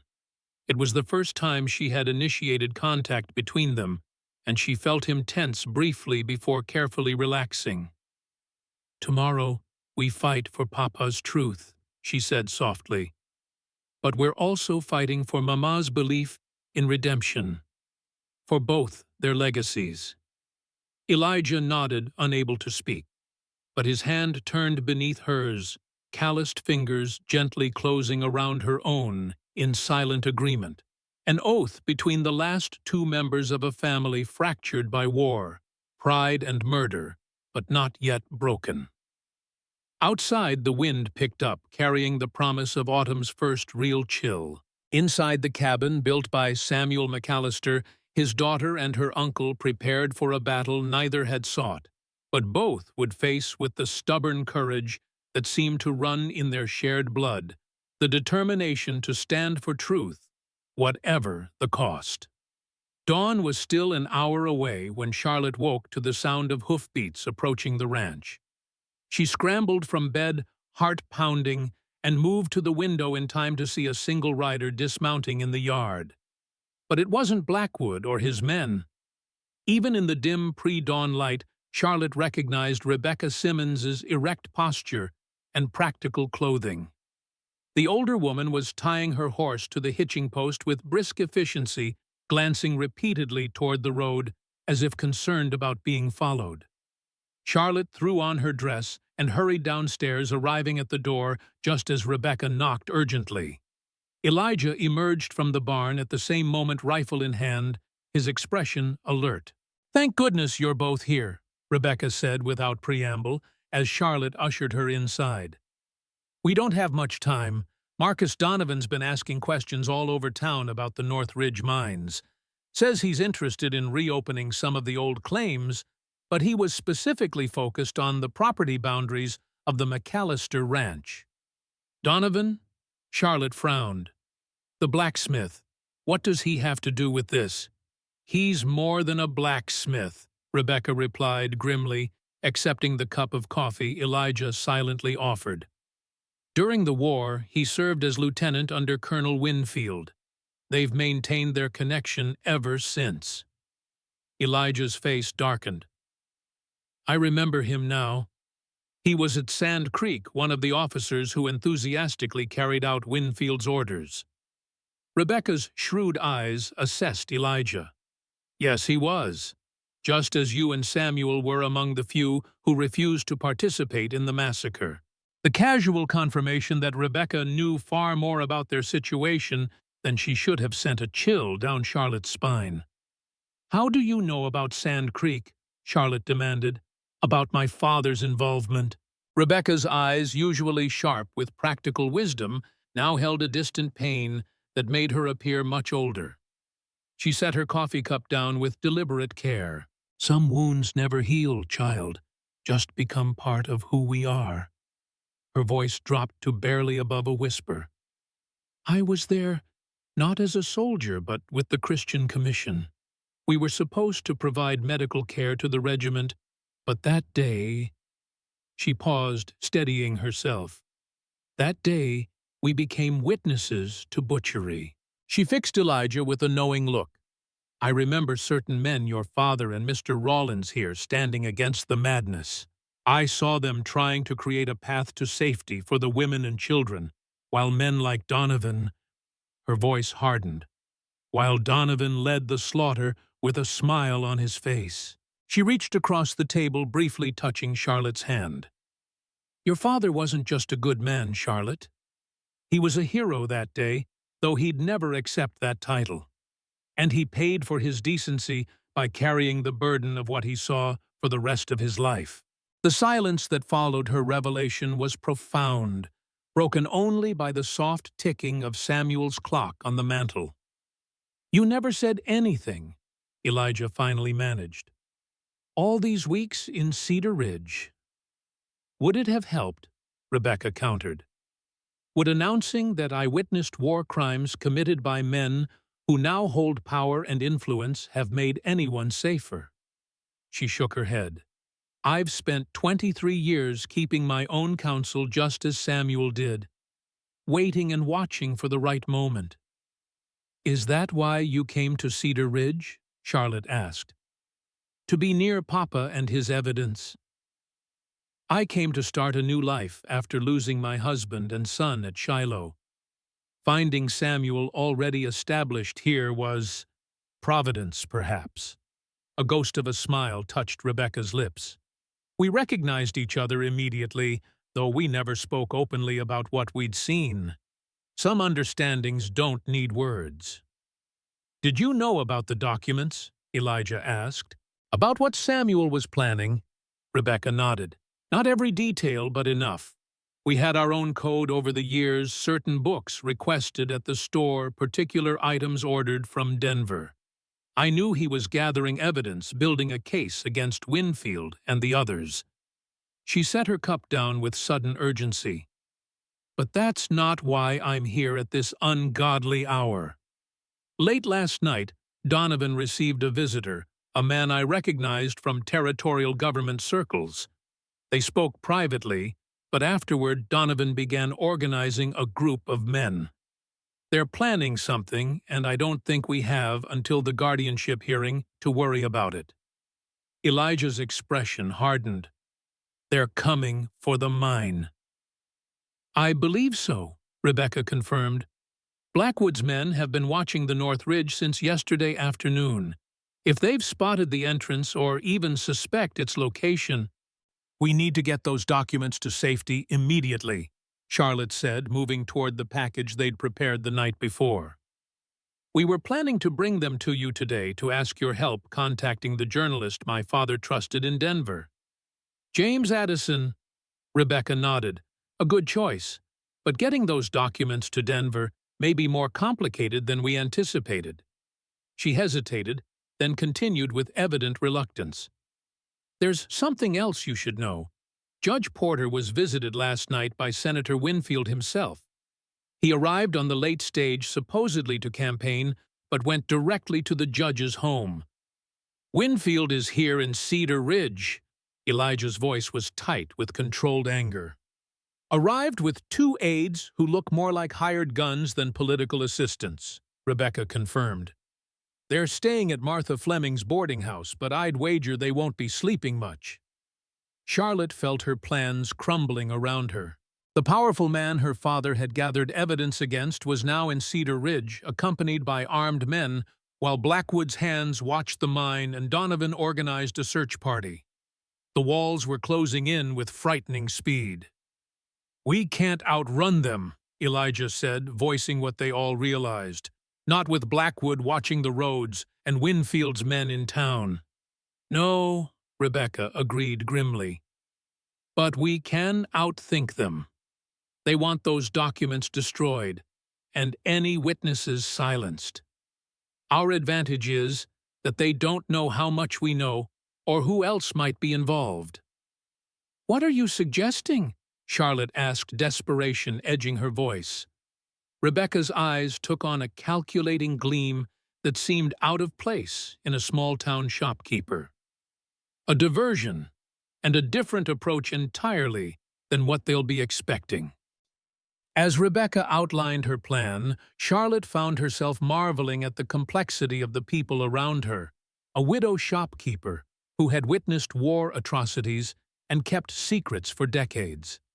Her quiet Bible-reading father, who had methodically gathered evidence against powerful men. And her uncle, who had sacrificed his freedom and reputation to honor a promise to the brother-in-law he had once abandoned. Nothing and no one, it seemed, was exactly what they appeared to be on the surface. In this realization, Charlotte found both terror and hope. Terror at the dangerous complexities she now faced, and hope that in these hidden depths might lie the strength needed to survive what was coming. Outside, the first faint light of dawn crept over the eastern mountains, painting the ranch in soft gold and casting long shadows across land that had been Samuel McAllister's dream and legacy. As Charlotte, Elijah, and Rebecca finalized their desperate plan, those shadows seemed to whisper of secrets long buried and truths about to emerge, a fitting backdrop for the dangerous day ahead. Rebecca Simmons's plan was audacious in its simplicity. While Charlotte and Elijah would create a diversion by openly riding toward town as if on regular business, Rebecca would take the documents by a little-known trail through the eastern foothills, a route once used by prospectors seeking to avoid claim jumpers. I'll reach Denver a day ahead of any pursuers, she assured them as they stood in the pre-dawn light transferring the precious papers to Rebecca's saddlebags. James Addison will have everything safely deposited with federal authorities before Winfield even realizes what's happening. It's too dangerous, Elijah protested.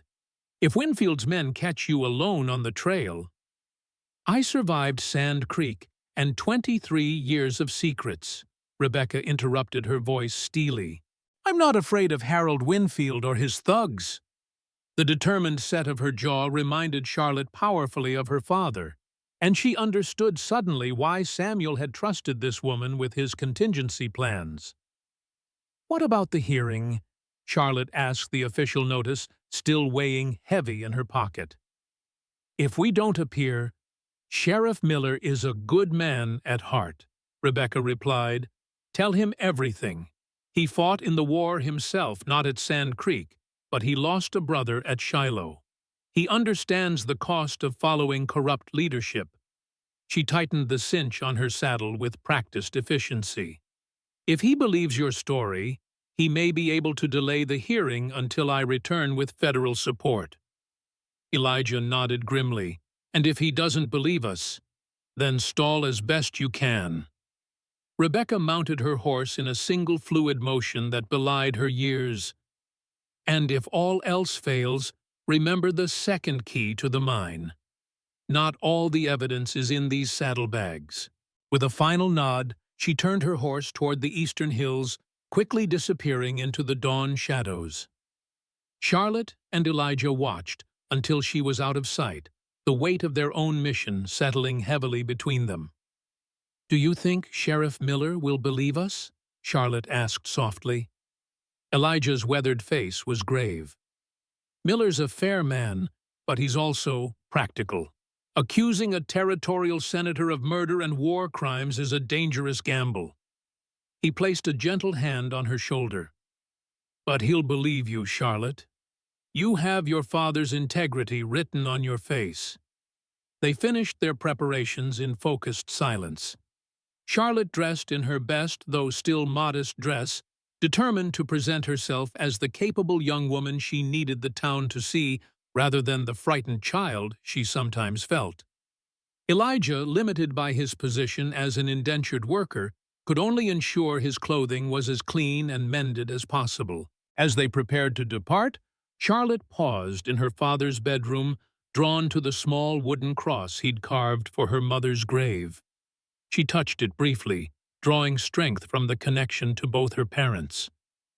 "We're doing this for you, Papa," she whispered. "For you and Mama, and everyone who never saw justice at Sand Creek." Elijah waited patiently by the horses, his posture alert, but his expression betraying none of the tension Charlotte knew he must feel. They'd hidden her father's rifle beneath hay in the barn, a risk if Blackwood's men searched the property, but necessary if they were to maintain the pretense of normal ranch business. "Ready?" Elijah asked as she joined him in the yard. Charlotte nodded, gathering Penny's reins in hands that only trembled slightly. "As ready as I'll ever be." They rode at an unhurried pace, deliberately taking the main road toward Cedar Ridge, while keeping careful watch for any sign of observers. Sure enough, as they crossed the ridge overlooking the eastern valley, Charlotte spotted a rider half hidden among distant pines, tracking their movement. "Blackwood's man on our left," she murmured, not turning her head. "I see him," Elijah replied evenly. "Let him watch. As far as he knows, we're heading to town for supplies and to address the guardianship hearing." Cedar Ridge appeared quiet as they approached the usual morning bustle of a frontier town, unfolding with no indication of the drama about to erupt. Shopkeepers swept their boardwalks, a wagon loaded with timber creaked toward the lumber yard, and children raced toward the schoolhouse, their shouts echoing in the crisp autumn air. Yet beneath this veneer of normality, Charlotte sensed a current of tension. Outside the blacksmith shop, Marcus Donovan stood deep in conversation with two hard-faced strangers whose city clothes marked them as outsiders. Near the hotel, Walter Blackwood sat his horse in the shadow of the overhang, his narrowed gaze following their progress down the main street. "Sheriff's office first," Elijah said quietly, as they passed the general store, its windows dark with Rebecca's absence. "Direct and straightforward.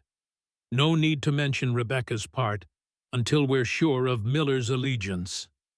They tethered their horses outside the jailhouse, a solidly built structure that served as both sheriff's office and the town's only holding facility. Charlotte remembered with painful clarity the last time she'd been here 3 weeks ago, viewing her father's body laid out on a table in the back room while a silent, bruised Elijah Rawlins sat behind bars accused of the murder. Sheriff Miller looked up from his paperwork as they entered, surprise registering briefly on his weathered face. "Miss McAllister, Rawlins, wasn't expecting you until the hearing this afternoon." "We need to speak with you privately, Sheriff," Charlotte said, summoning every ounce of her father's calm authority. "It's about my father's murder." Miller's bushy eyebrows rose, but he gestured toward the door to his private office. "Best come through, then." The small room smelled of coffee gun oil and old leather familiar scents that momentarily reminded Charlotte of her father's study. Sheriff Miller settled behind his desk, indicating the 2 chairs opposite. "Now then," he said, folding his hands before him. "What's this about Samuel's death? The case is closed as far as the court's concerned." His eyes shifted to Elijah. "No offense, Rawlins." "The case is anything but closed," Charlotte replied before Elijah could speak. "Mr. Rawlins didn't kill my father. He was framed to cover up a conspiracy that goes back over 20 years to the Sand Creek Massacre." Miller's face remained carefully neutral, but his fingers tightened almost imperceptibly. "That's a serious claim, Miss McAllister. Sand Creek was investigated by the military. The findings are a matter of public record." "Falsified public record," Elijah said quietly. "Some of us who were there know the truth. Samuel kept evidence journals, testimonies, maps proving that Winfield and the others deliberately attacked a peaceful village despite knowing they were under government protection." "Winfield," Miller's voice sharpened, "you're accusing Senator Harold Winfield of involvement in your father's death." Charlotte nodded, watching the sheriff's reaction carefully. "My father was preparing to expose Winfield's role at Sand Creek. He'd contacted a journalist in Denver, and Winfield found out." "Do you have proof of any of this?" Miller asked, his tone deliberately measured. "Yes," Charlotte replied simply. "We have my father's war journal, sworn testimonies from other soldiers who were at Sand Creek, and official maps showing the village was in its designated safe area when Winfield ordered the attack." Miller was silent for a long moment, his gaze moving from Charlotte to Elijah and back again. When he finally spoke, his voice had dropped to barely above a whisper. "You realize what you're doing, accusing a territorial senator, a man likely to be our next governor, of murder and war crimes." He leaned forward, his weathered face grave. "Even if everything you say is true, Winfield has the power to crush anyone who threatens him. He could make you both disappear without so much as a ripple in the territorial court system."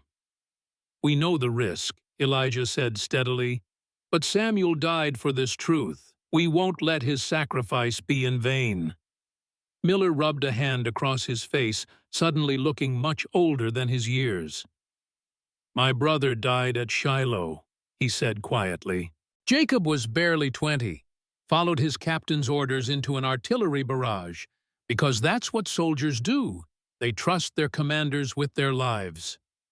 Bitterness edged his voice. "His captain survived. Got a commendation for bravery. 43 men died following him that day." He looked directly at Elijah. "I've always believed there's a special place in hell for officers who waste their men's lives through incompetence or ambition. If Winfield deliberately ordered the deaths of women and children for political gain—" He didn't finish the thought. "Will you help us?" Charlotte asked. We need to delay the guardianship hearing until federal authorities can review the evidence. Miller's response was interrupted by the jailhouse door bursting open. Deputy Jenkins, a gangly young man barely out of his teens, stumbled in his face, flushed with exertion. "Sheriff, there's trouble at the general store. Someone's broken-in place is torn apart." Miller was on his feet instantly. "Rebecca Simmons." "Not there, sir. Store was closed up tight when Mrs. Fleming noticed the back door standing open." Charlotte and Elijah exchanged alarmed glances. Had Winfield's men somehow learned of Rebecca's involvement? "I need to secure the scene," Miller said, strapping on his gun belt. "You two wait here. Don't leave this office, understood? Whatever you're involved in, it's clearly stirring up hornets."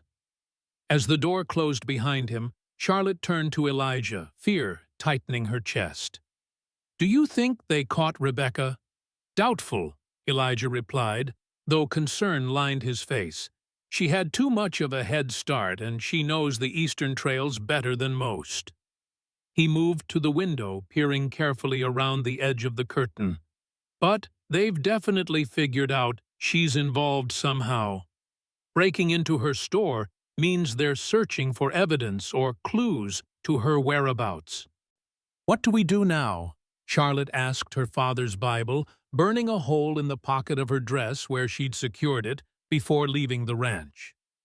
"We wait as Miller instructed," Elijah said, though his posture remained alert, his eyes constantly scanning the street outside. "Having the sheriff on our side, or at least not against us, is crucial. We need to trust his judgment." The minutes crawled by with excruciating slowness. Through the window, Charlotte could see increased activity on the main street, people gathering in small groups, conversations punctuated by animated gestures toward the general store. Twice, men she recognized as Blackwood's hands rode past their eyes, lingering on the sheriff's office with obvious interest. "They know we're here," she murmured. Elijah nodded grimly. "The net is tightening." Almost an hour passed before Sheriff Miller returned, his expression grave as he closed the office door firmly behind him. "Rebecca Simmons's store has been thoroughly ransacked," he reported without preamble. "Whoever did it wasn't subtle. They were looking for something specific and didn't care who knew it." "Did they find anything?" Elijah asked. Miller shook his head. "Hard to tell what might be missing in that mess. But here's what troubles me. There were boot prints matching those fancy Eastern shoes Winfield's aides were sporting when they arrived yesterday. And Marcus Donovan was seen leaving through the alley behind the store just before Mrs. Fleming noticed the break-in." "Winfield's getting desperate," Elijah observed. "He knows the documents exist, but not where they are." "Which brings me to my next question," Miller said, fixing them both with a penetrating stare. "Where exactly are these documents you claim prove Winfield's guilt? Because if they're as damning as you say, a lot of people are going to be very interested in making sure they never see daylight." Charlotte hesitated, uncertain how much to reveal even to this potentially sympathetic ally.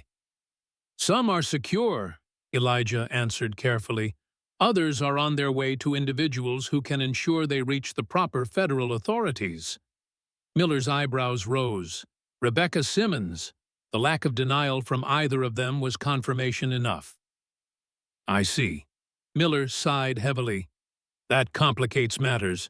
Winfield and his men were asking about her at the boarding house this morning, claimed they wanted to purchase supplies, but Mrs. Fleming said their questions seemed more focused on Rebecca's background and her relationship with Samuel."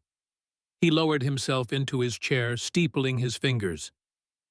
"The guardianship hearing is scheduled for 2 o'clock. Judge Porter is a stickler for procedure, so we can expect it to start precisely on time. Normally, I'd suggest we use that venue to air these accusations publicly, but with Winfield himself in town." "It would be too dangerous?" Charlotte finished. "He could have us arrested immediately, or worse."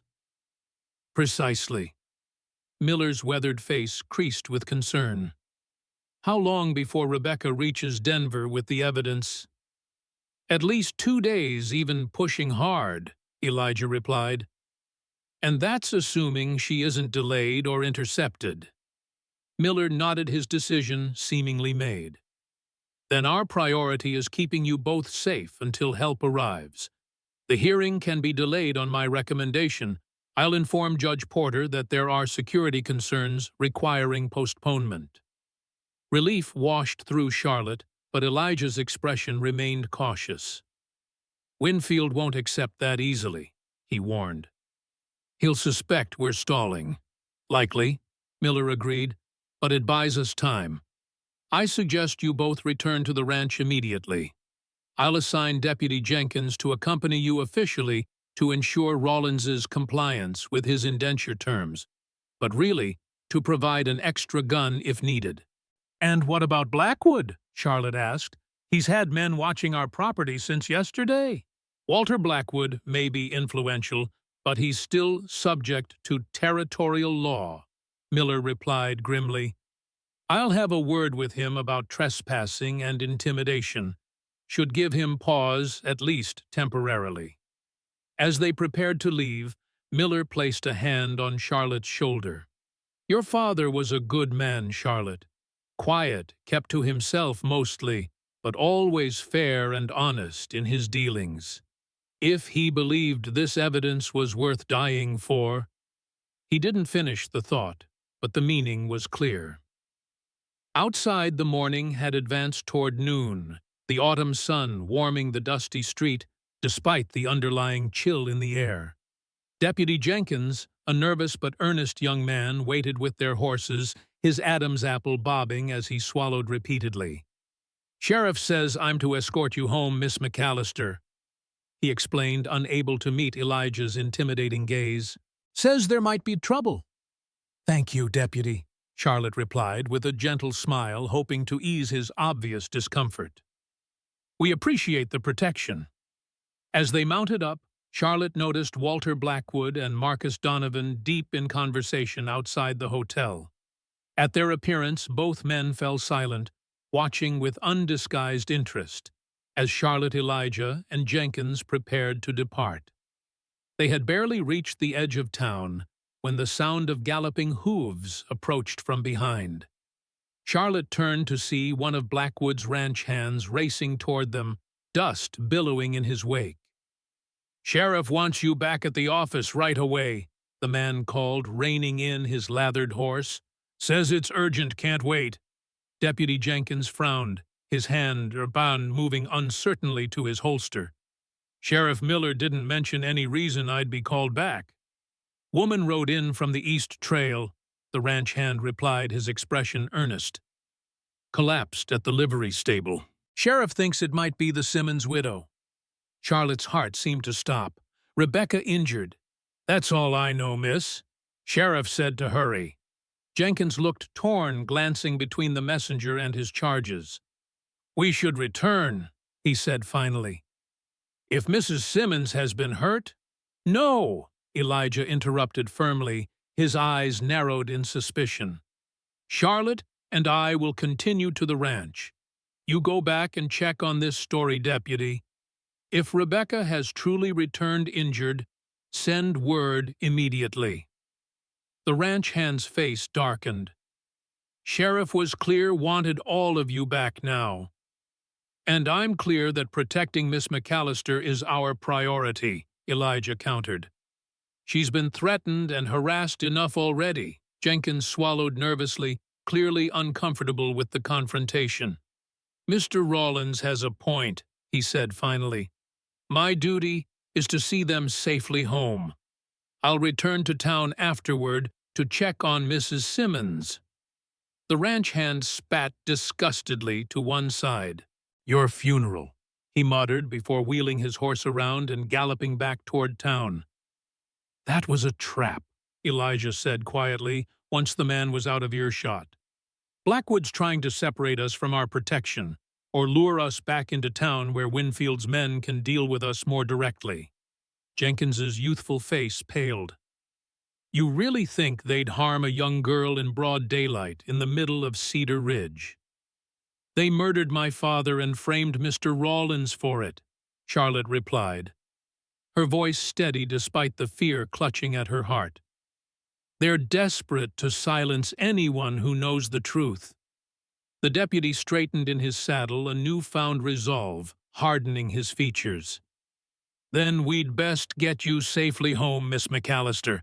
Sheriff Miller's counting on me." They pushed their horses harder after that, taking a less direct route to the ranch to avoid potential ambush.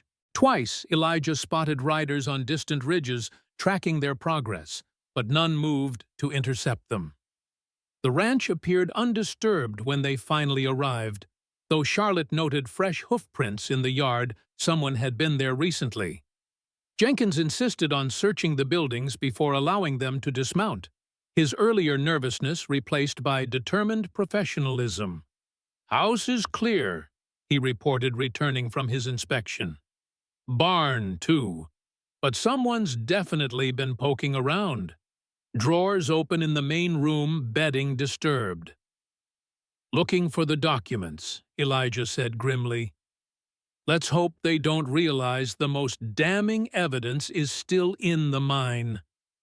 Inside, Charlotte found her father's desk had been roughly searched, papers scattered across the floor. The violation of their home sent a wave of anger through her, momentarily displacing fear. "We should check if anything's missing," she said, kneeling to gather the strewn papers. "Later," Elijah urged. "First we need to prepare for what's coming. They won't give up easily, and now they know for certain that Rebecca is involved." Charlotte nodded, forcing herself to focus on practicalities rather than outrage. "What do you suggest?" "We secure the house as best we can. Deputy Jenkins keeps watch from the front porch where he's visible, a reminder that the law is present. And we wait for word from Sheriff Miller about the postponement of the hearing." "And if no word comes?" Charlotte asked, voicing the fear they all felt. Elijah's expression was grim but determined. "Then we implement the second part of Rebecca's plan."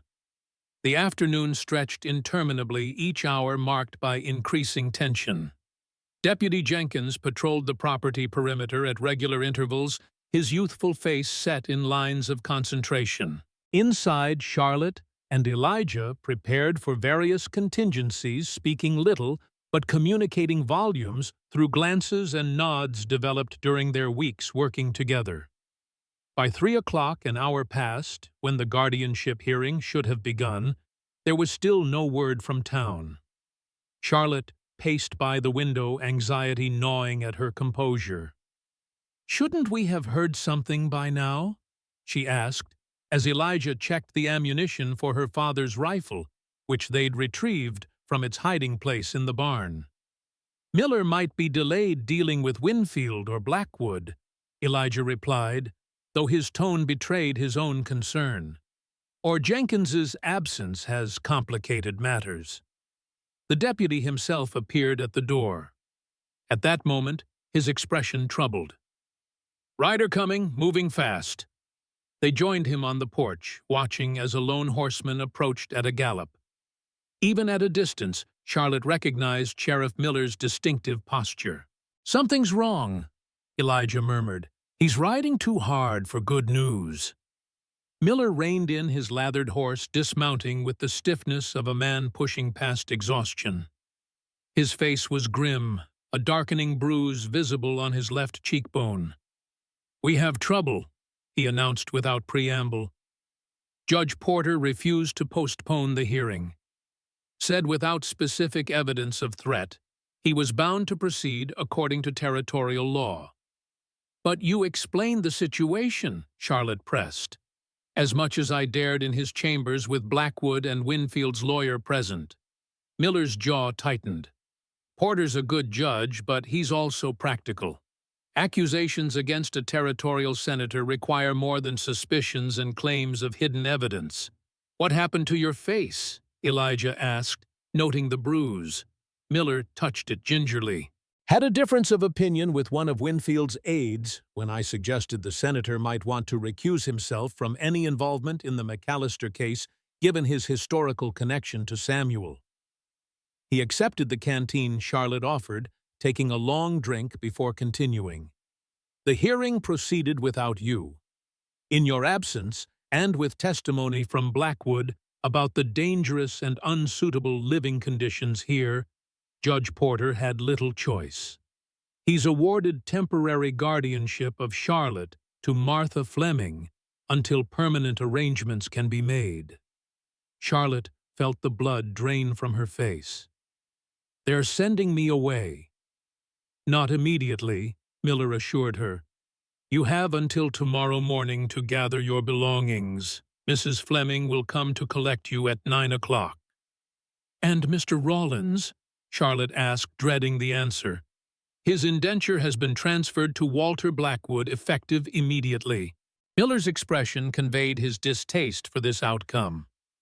"I'm officially here to inform him of the change in ownership and escort him to the Blackwood Ranch." Elijah's face had gone completely still, revealing nothing of his thoughts. But Charlotte could see the tension in his shoulders, the careful control in his breathing. "That can't happen," she said, her voice surprisingly steady, despite the panic threatening to overwhelm her. "Blackwood is working with Winfield. If Mr. Rawlins goes with him—" "I know," Miller interrupted gently. "Which is why I'm not following those orders. Not exactly, anyway." He glanced around, ensuring they weren't overheard, though the empty ranch yard held only their horses shifting restlessly in the afternoon heat. "Rebecca Simmons never returned to town," he said quietly. "The story about her collapsing at the livery was a ruse, just as you suspected. But it got me thinking, why try so hard to lure you back? What were they planning?" "An accident," Elijah supplied grimly. "Something to silence us permanently while maintaining plausible deniability." Miller nodded. "That's my assessment as well. Which means you're both in immediate danger regardless of the court's decisions about guardianship and indenture." "What do you suggest?" Charlotte asked. "You need to leave, tonight, before Winfield realizes I'm not bringing Rawlins in as ordered." Miller's weathered face was solemn. "I can give you perhaps a 6-hour head start before questions are raised about my absence." "Leave," Charlotte echoed the word, settling like a stone in her chest. "Abandon the ranch, my home." "Temporarily," Miller assured her. "Until Rebecca reaches Denver with the evidence and federal authorities can intervene. Once Winfield is exposed, the guardianship ruling will be invalidated." Elijah placed a supportive hand on Charlotte's shoulder. "Sheriff Miller's right. We're out of options here. If we stay, we'll be separated by morning. You to Mrs. Fleming's care, me to whatever accident Blackwood arranges." "Where would we go?" Charlotte asked, practical despite her distress. "Blackwood has men watching all the main roads." "Not all roads lead to Denver," Miller replied. "Rebecca took the eastern trail, but there's an old military route through the western foothills that connects eventually to the territorial highway. It's rough going, but passable with good horses." "The military supply route from Fort Collins?" Elijah asked, recognition dawning. "I traveled it during the war. Hasn't been used in years." "Exactly," Miller confirmed. "Winfield and Blackwood will expect you to follow Rebecca east if they suspect you're running at all. The western route gives you a different option and potentially safer passage." Charlotte looked around at the home her father had built, the only place she'd ever known. The thought of abandoning it even temporarily felt like a physical pain in her chest. "Papa would want you safe," Elijah said gently, reading her thoughts. "The ranch can be rebuilt, documents replaced. Your life cannot." Tears pricked at Charlotte's eyes, but she blinked them back resolutely. "How long do we have to prepare?" "No more than an hour," Miller advised. "Take only what you can carry, on horseback food, warm clothing, whatever money you have. I'll provide ammunition for your father's rifle." He paused, his expression softening slightly. "I'm sorry it's come to this, Charlotte. Your father deserved better, you both do."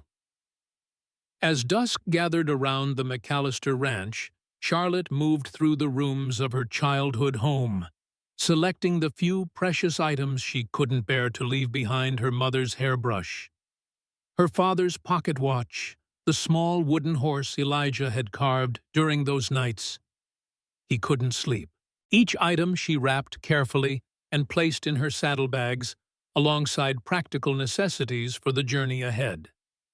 In the barn, Elijah and Sheriff Miller prepared the horses, selecting the sturdiest mounts and packing supplies with the efficiency of men accustomed to swift departures. Deputy Jenkins had been sent back to town with a carefully constructed story about Charlotte's emotional distress, requiring an extra day to prepare for the transition, and Elijah being permitted to finish crucial repairs before his transfer to Blackwood. "The Western Trail forks about 15 miles in," Miller explained, tracing the route on a rough map he'd sketched. "Take the northern branch, even though it seems to lead away from Denver initially. It eventually curves back and joins the territorial highway near Rockton." Elijah studied the map intently, committing it to memory. "How long to reach Denver this way?" 4 days at least, assuming no delays." Miller's expression was grim. "And I'd expect delays. Once they realize you're gone, they'll send riders in all directions." "Then we'll need to be careful," Elijah replied simply. As the final preparations were completed, Charlotte stood on the porch one last time, watching the familiar shapes of barn and corral fade into the gathering darkness. This was where her father had taught her to ride, where she'd learned to read by lamplight at his knee, where every memory of her short life had been formed. "Ready?" Elijah asked softly, joining her with the reins of both their horses in hand. Charlotte nodded, unable to trust her voice. She accepted the reins of her mare, patting Penny's velvet nose for reassurance, whether for the horse or herself. She wasn't entirely sure. Sheriff Miller approached, leading his own mount. "I'll ride with you to the trailhead," he said. "Better to have 3 guns if we run into trouble." The simple statement, acknowledging Charlotte as an equal defender rather than just a child to be protected, steadied her somehow. She was Samuel McAllister's daughter, carrying his quest for justice forward.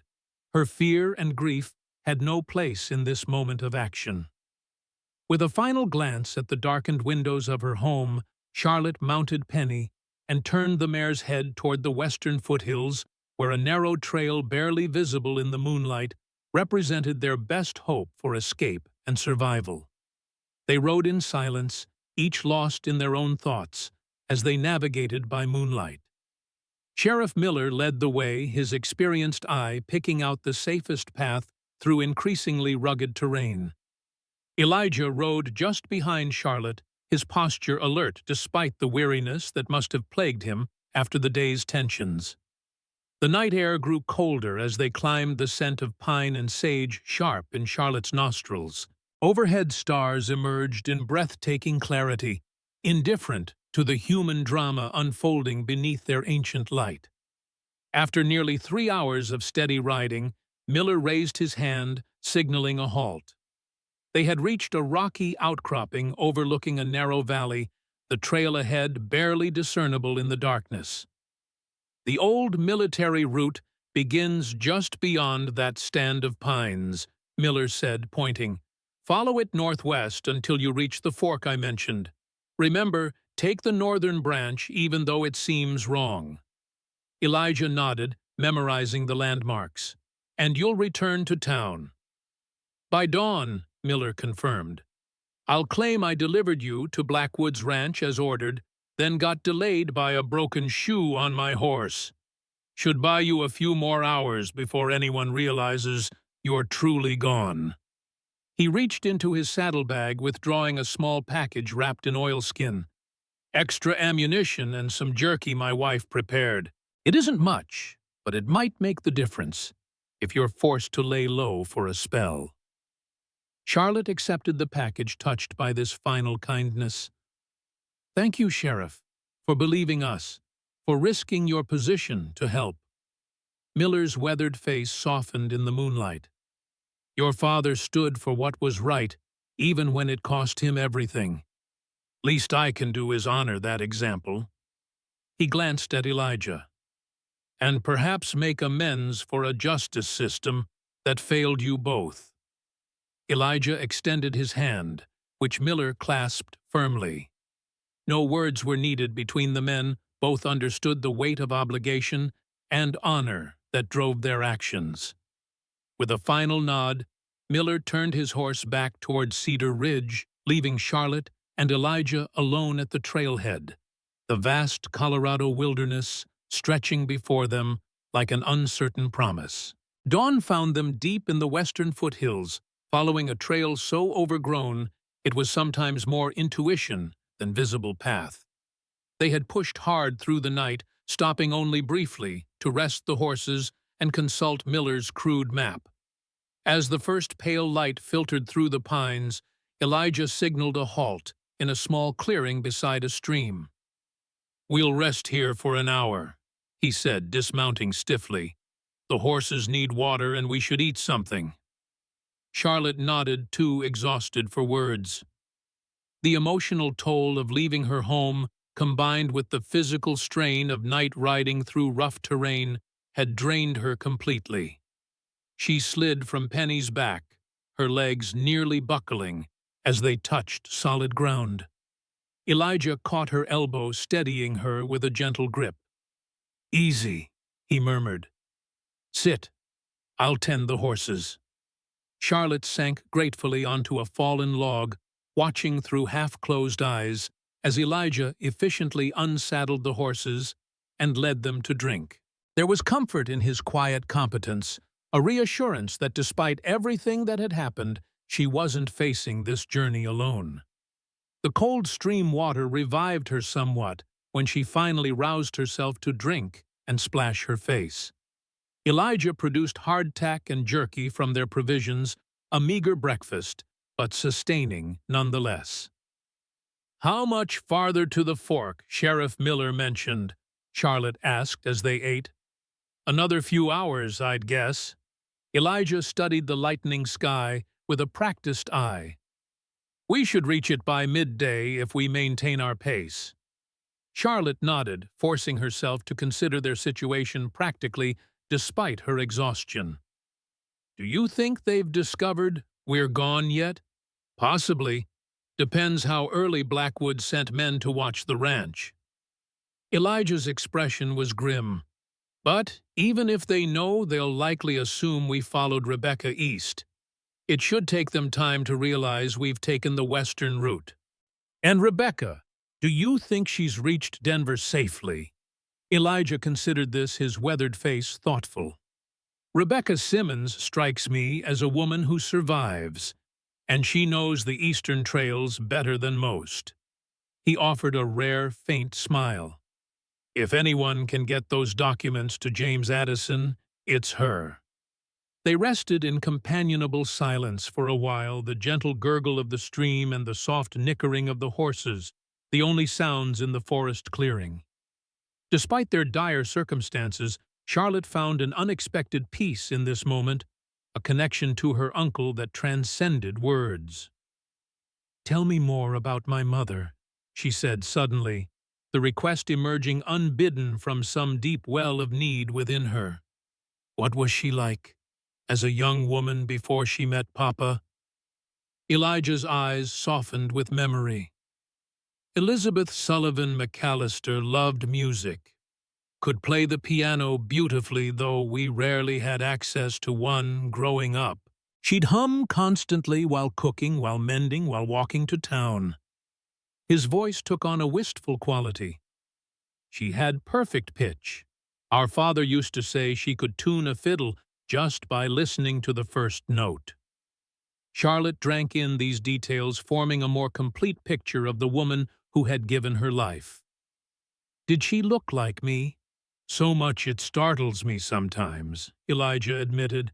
"Not just your hair and eyes, but the way you hold yourself, the determination in your expression when you've made up your mind about something." He studied her face in the growing light. She was just as stubborn, just as principled. Never backed down when she believed she was right. "Like when she chose to marry Papa, despite your objections," Charlotte said softly, not as an accusation, but seeking understanding. Elijah's face clouded with old regret. "I was wrong, Charlotte. So terribly wrong. Samuel was the best man I've ever known. Brave, honest, loyal to his core. He deserved Elizabeth's love, and she his." He swallowed hard before continuing. "My objection wasn't about Samuel's character. It was about my own selfishness. My inability to accept change after the war had already taken so much from us." Charlotte considered this, trying to imagine the young soldier returned from witnessing atrocities, facing the prospect of his sister and best friend, building a life together while he remained adrift. "I think I understand," she said finally. "Not the specifics, maybe, but the feeling of wanting to hold on to something when everything else seems uncertain." Elijah looked at her with surprise that slowly transformed into profound gratitude. In that moment, Charlotte realized she had offered him something he had sought for years, not just forgiveness, but comprehension. "We should move on," he said after a moment, rising to prepare the horses. But the shadow of shame that had lingered in his eyes since revealing their relationship seemed lighter, somehow eased by Charlotte's simple acceptance of his flawed humanity. They rode steadily through the morning, the terrain growing increasingly rugged as they climbed. Twice Elijah spotted distant riders on parallel ridges, but whether they were Blackwood's searchers or simply other travelers, it was impossible to tell from such distance. By midday, they reached the fork Miller had described, a weathered signpost marking where the old military route split one branch continuing northwest, while the other curved northeast toward more populated areas. "North Fork," Elijah confirmed, studying Miller's map one final time before tucking it securely inside his shirt. "It'll be slower going for the next few miles, but should provide better cover." As they pressed on, the trail narrowed further, forcing them to ride single file through dense stands of pine and aspen. The horses picked their way carefully over rocky ground, their breath forming small clouds in the increasingly chilly air. Charlotte found herself battling waves of exhaustion, the lack of proper sleep combining with emotional strain to make each mile feel like 10. Yet beneath the fatigue burned a stubborn determination, her father's legacy living on in her refusal to surrender to circumstances that would have broken a lesser spirit. Late afternoon brought them to a steep incline where the trail switch-backed up a rocky slope. As they neared the top, Elijah suddenly raised his hand in warning, bringing them to a halt. "Smoke," he said quietly, pointing to a thin gray line rising against the sky beyond the ridge. "Could be a campfire." Charlotte tensed. Blackwood's men, possibly, or ordinary travelers. Elijah's expression was carefully neutral, but Charlotte could see the calculation in his eyes. "We can't risk the main trail if it's Winfield's people. We'll need to detour." He studied the surrounding terrain, then pointed to a deer track barely visible among the underbrush to their right. "That way. It'll be rough going, but should take us around whoever's camped ahead." The detour proved even more challenging than Elijah had suggested. Twice they were forced to dismount and lead the horses through sections too steep or densely wooded for riding. By the time they rejoined the main trail a mile beyond, dusk was falling, and Charlotte was swaying with fatigue in her saddle. "We need to make camp," Elijah said, noting her condition with concern. "There should be a suitable spot near the old way station, if I'm remembering the route correctly." The way station, when they reached it an hour later, was little more than a roofless stone structure, the remnants of a military supply depot abandoned after the war. but its crumbling walls offered some protection from the wind that had begun to rise with nightfall, and the nearby stream provided fresh water for themselves and the horses. Charlotte practically fell from her saddle, her legs numb from hours of riding. Elijah helped her to a relatively flat area within the way station's walls, then efficiently set about making camp, unsaddling the horses, gathering wood for a small, well-shielded fire, and preparing a meager supper from their provisions. "Eat," he urged, passing her a portion of jerky and hardtack softened in hot water. "You need your strength." Charlotte accepted the food gratefully, though her exhaustion had suppressed her appetite. As she ate, she watched Elijah move around their small camp with the practiced efficiency of a man accustomed to wilderness survival. "Where did you go?" she asked suddenly. "After you left Denver, after Mama and Papa's wedding." Elijah paused in his work, seeming to weigh how much to share. "Many places," he said finally. "Worked cattle drives in Texas for a while, mining camps in Nevada, logging in Oregon." His voice grew distant. "Never stayed anywhere long. Always moving, always running from memories I couldn't escape." "Until you decided to come back," Charlotte prompted. "Until Papa wrote, asking for your help." Elijah nodded, settling across the small fire from her. "I was in Wyoming when his letter found me, working as a hunting guide for wealthy Easterners." A ghost of a smile touched his lips. "Ironic, really. I'd finally found something I was good at, something that brought a measure of peace. And then Samuel's letter arrived, reminding me of all I'd abandoned." "What did it say, the letter? That he feared for his life? That he was preparing to expose Winfield and needed someone he could trust absolutely?" Elijah's expression darkened. "He wrote that he'd forgiven me years ago for the things I'd said at the wedding. That family was more important than old wounds." Charlotte absorbed this understanding more deeply, the burden of guilt her uncle carried. "You came as soon as you got the letter. The very next day. But Wyoming is far and winter travel slow. By the time I reached Colorado—" He didn't finish, didn't need to.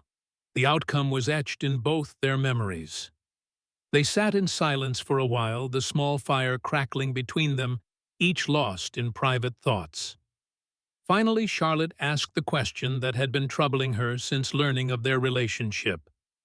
"If Papa had lived, if you'd arrived in time, what would have happened between you two, I mean, after so many years?"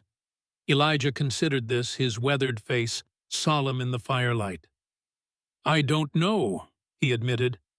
"I'd like to think we would have reconciled, that I would have met you properly as your uncle, rather than a stranger accused of your father's murder." His voice grew rough with emotion. "That perhaps I could have been part of the family I abandoned all those years ago." "You're part of it now," Charlotte said quietly. "The only family I have left." Something shifted in Elijah's expression, a softening, a vulnerability he rarely allowed himself to show. "When this is over," he said, "when Winfield has been exposed and your guardianship restored, what happens then?" To us, the question hung between them, laden with unspoken hopes and fears.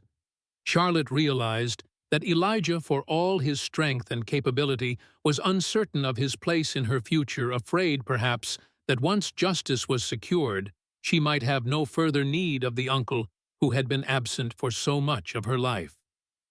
"We rebuild," she said simply, "together, the McAllister-Rawlins Ranch." She held his gaze steadily across the fire. "If that's what you want." Elijah's response was barely audible, yet it contained a lifetime of longing. "More than anything." Charlotte smiled then, a genuine expression that briefly lifted the weariness from her young face. "Then it's settled. No more running Uncle Elijah for either of us." As night deepened around their small camp, Charlotte finally surrendered to exhaustion, wrapped in her father's coat, against the mountain chill.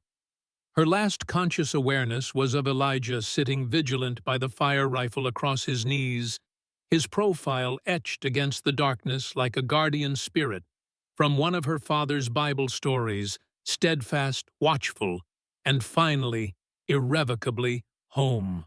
The journey to Denver took 5 grueling days rather than Miller's estimated 4. The Western Trail proved even more challenging than Miller had described.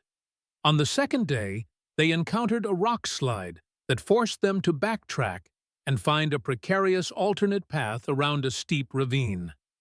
Charlotte, despite her youth, never complained, even as the blisters on her hands cracked and bled from hours of gripping Penny's reins.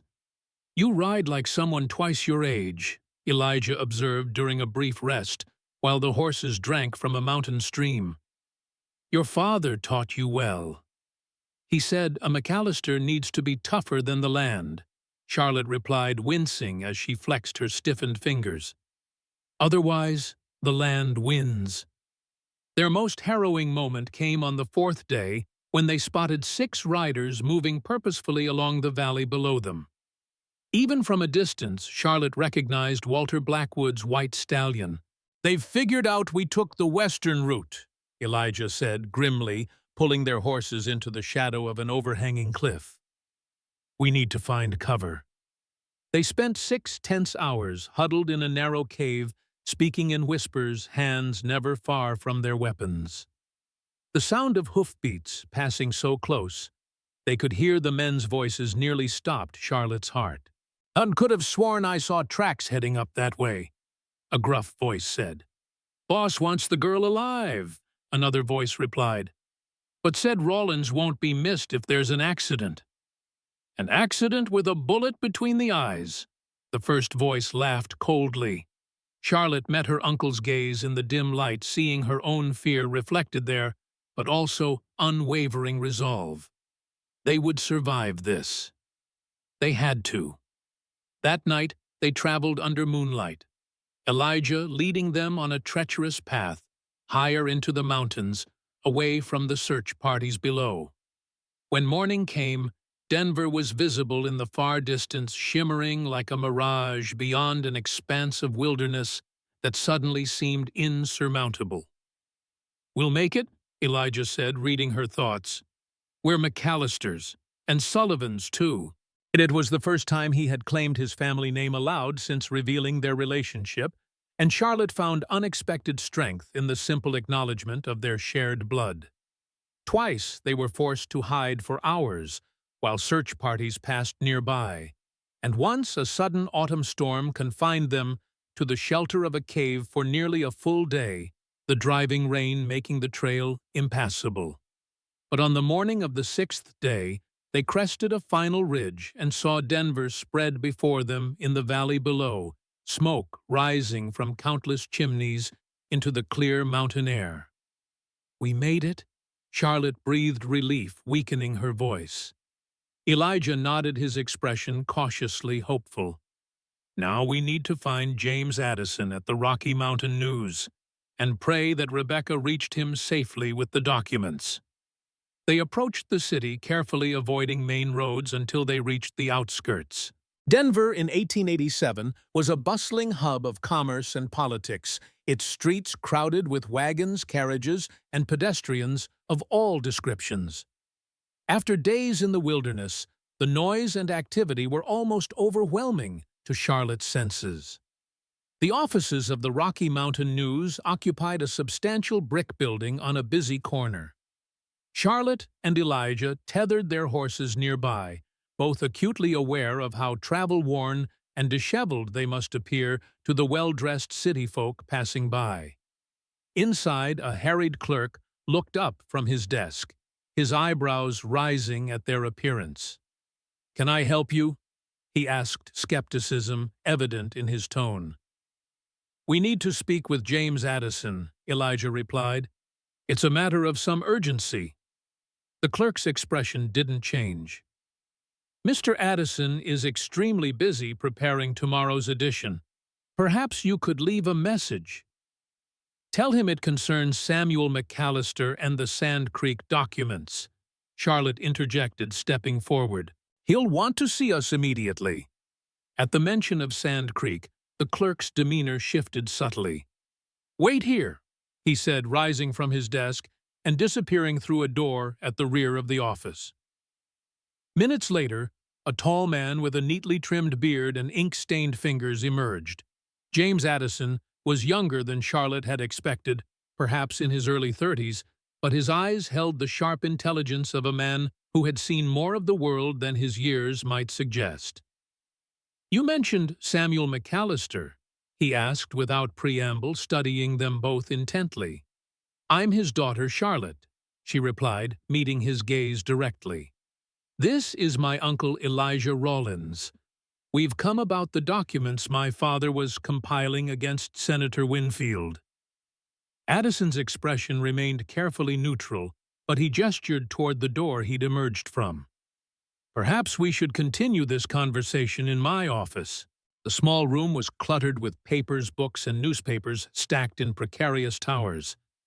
A half-eaten sandwich sat forgotten beside an inkwell, and the air smelled of tobacco and printer's ink. Charlotte was struck by how similar it was to her father's study, a space organized by a mind too busy with important matters to worry about tidiness.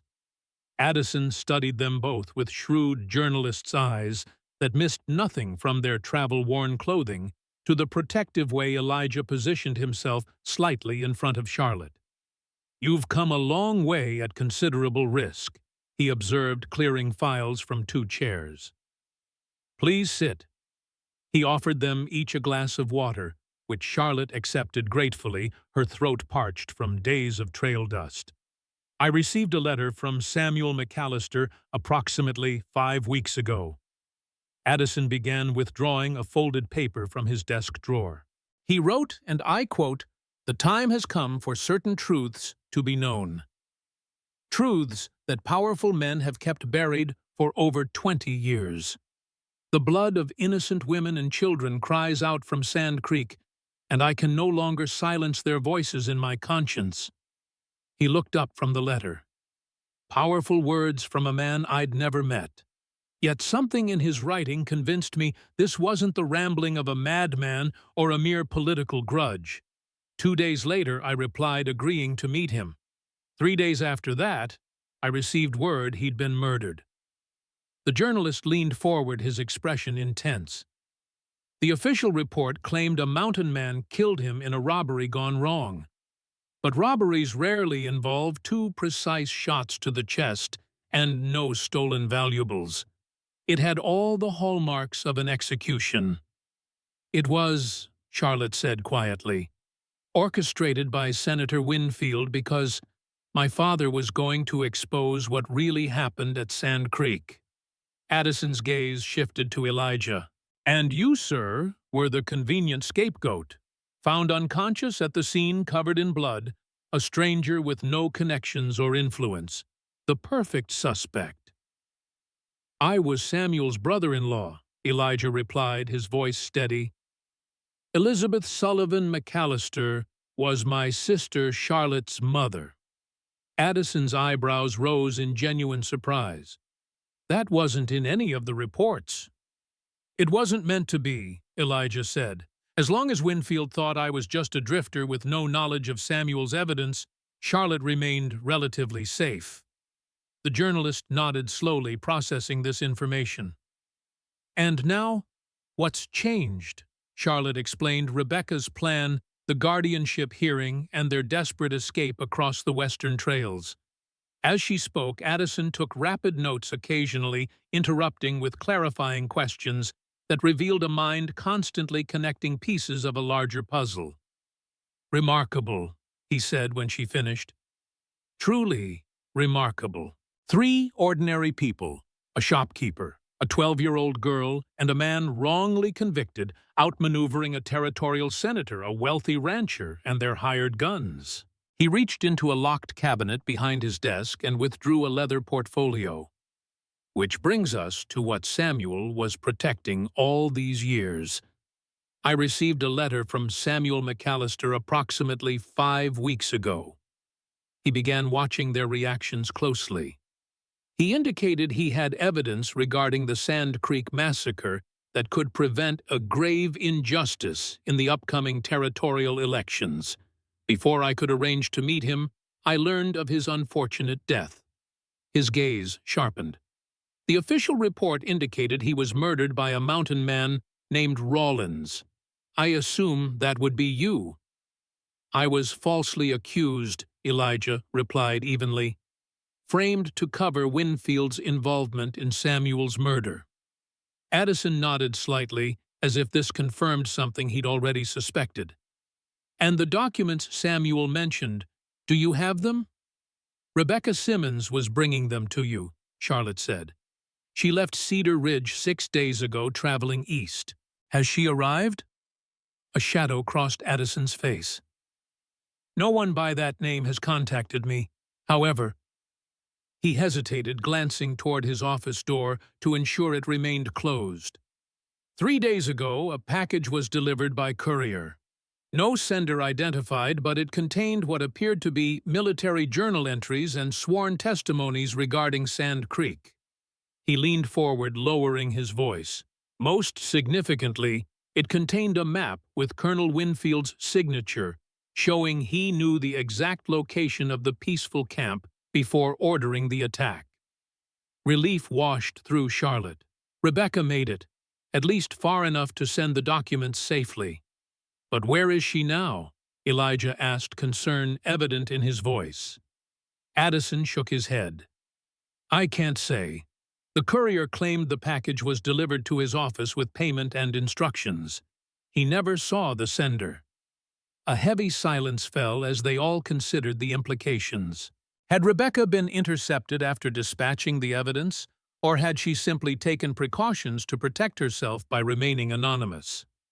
What matters now, Addison continued after a moment, is that these documents are already having an effect. I've shared them with federal authorities and several trusted colleagues at other newspapers. The preliminary response suggests a formal investigation will be announced within days. And Winfield, Charlotte pressed. Has he been confronted with the evidence? Not directly, but he's certainly aware something is happening. He canceled a campaign appearance in Boulder yesterday, citing urgent business in the capital. Addison's expression was grimly satisfied. My sources indicate he's been summoned to a private meeting with the territorial governor this afternoon. Elijah leaned forward, his voice intense. What about Cedar Ridge? Charlotte's guardianship was revoked on false pretenses, and there are people there who helped us at considerable risk to themselves. Sheriff Miller, Charlotte added, and Deputy Jenkins. They defied direct orders to help us escape. Addison nodded thoughtfully. I've already dispatched a colleague to Cedar Ridge with copies of the most damning evidence. By now, Judge Porter should be aware that the foundations of his recent rulings were built on criminal deception. He offered a reassuring smile. Your home should be waiting for you when you choose to return, Miss McAllister. The simple statement brought tears to Charlotte's eyes.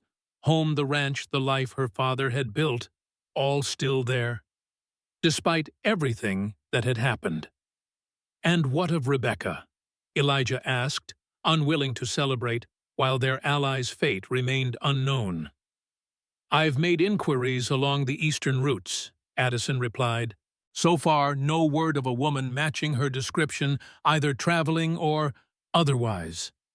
He left the darker possibilities unspoken.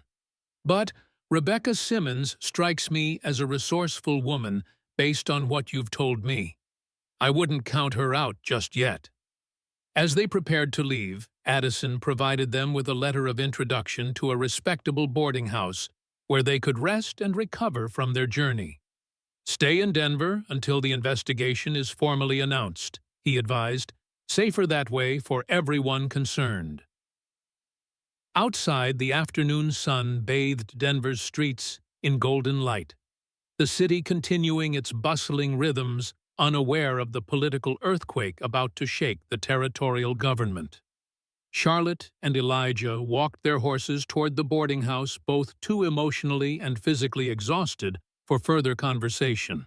Only when they were safely settled in the modest but clean establishment did Charlotte finally give voice to the question that had troubled her throughout their meeting with Addison. "Do you think Rebecca is alive?" Elijah considered this, his weathered face solemn. Rebecca Simmons survived Sand Creek, survived 23 years of keeping dangerous secrets, survived losing her husband and son. His expression softened slightly. "I believe she delivered those documents exactly as planned, then disappeared deliberately, knowing Winfield would seek revenge on anyone associated with his downfall. Will she come back when it's safe?" "I don't know," Elijah admitted.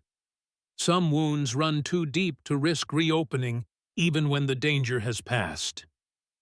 Charlotte nodded, understanding this truth all too well. Hadn't her own father lived with the burden of Sand Creek for decades, sharing it with no one, protecting his daughter from knowledge that might have put her at risk? "Either way," Elijah continued, "we owe her a debt we can never fully repay. She sacrificed her home, perhaps her identity, to ensure Samuel's evidence reached the right hands." "Just as Papa sacrificed his life," Charlotte said softly, "and in doing so, they've both changed the course of history." Elijah's voice held quiet pride. "The truth about Sand Creek will finally be known. Winfield and the others will face justice, even if delayed by decades." As dusk gathered outside their window, Charlotte felt a peace she hadn't known since her father's death. Not the absence of grief, but its transformation into something meaningful, a legacy of justice and truth that would outlive them all. "Papa would be proud," she murmured, more to herself than to Elijah. "Of all of us." Elijah's response was equally soft, yet filled with conviction. Yes, yes, he would. 3 weeks later, Charlotte and Elijah stood on the porch of the McAllister Ranch, watching the last golden light of sunset paint the distant mountains in shades of purple and rose. The autumn air carried the promise of winter, but inside the hearth glowed with welcoming warmth. The official investigation into Sand Creek had been announced with front-page headlines across Colorado. Senator Harold Winfield, faced with irrefutable evidence of his actions, had fled the territory only to be apprehended at the Kansas border by federal marshals. Marcus Donovan and several other conspirators were in custody awaiting trial for their roles both in the massacre and in Samuel McAllister's murder. Walter Blackwood, while not directly implicated in Samuel's death, had been disgraced by his association with Winfield and his attempts to manipulate the guardianship proceedings. Most of his ranch hands had departed, seeking employment with owners whose futures seemed less precarious. Judge Porter, to his credit, had immediately reversed his guardianship ruling upon receiving the evidence, formally apologizing to Charlotte for the court's role in what he termed a grave miscarriage of justice. Sheriff Miller had been commended for his actions in protecting both Charlotte and the integrity of the territorial legal system. And Rebecca Simmons. Her store in Cedar Ridge remained locked, a sign in the window simply stating, "Closed until further notice." No trace of the widow shopkeeper could be found until a week after Charlotte and Elijah returned to the ranch, when a package arrived by courier. Inside was a small wooden box containing a silver locket. When Charlotte opened it, she found a miniature daguerreotype of her mother on one side and her father on the other. Wrapped around the locket was a slip of paper bearing a single line in Rebecca's distinctive handwriting. "Some missions end, others begin. Look for me in St. Louis when spring returns." "St. Louis?" Charlotte questioned, showing the note to Elijah. Her uncle studied it thoughtfully. "That's where Elizabeth and Rebecca first met, at a women's medical college. Your mother was a student, Rebecca an instructor." They knew each other before the war. Before Sand Creek, Charlotte asked, surprised. More than knew each other, Elijah replied, a strange sadness in his voice. They were as close as sisters. Rebecca was the one who encouraged Elizabeth to volunteer with the Christian Commission. She blamed herself for years afterward for bringing Elizabeth into that danger. Charlotte looked at the locket, then back at the note. She's not just disappearing then. She's going home and inviting us to follow when the time is right. Elijah smiled faintly. Rebecca Simmons doesn't strike me as a woman who leaves things unfinished. Charlotte carefully placed the locket around her neck, feeling a connection not just to her parents, but to the woman who had risked everything to honor their memory and complete their mission for justice. We'll go to St. Louis, she decided. Next spring, all three of us can finally start over without shadows from the past. First snow will be here soon. Elijah observed his breath forming small clouds in the evening chill. We should finish reinforcing the North Corral tomorrow.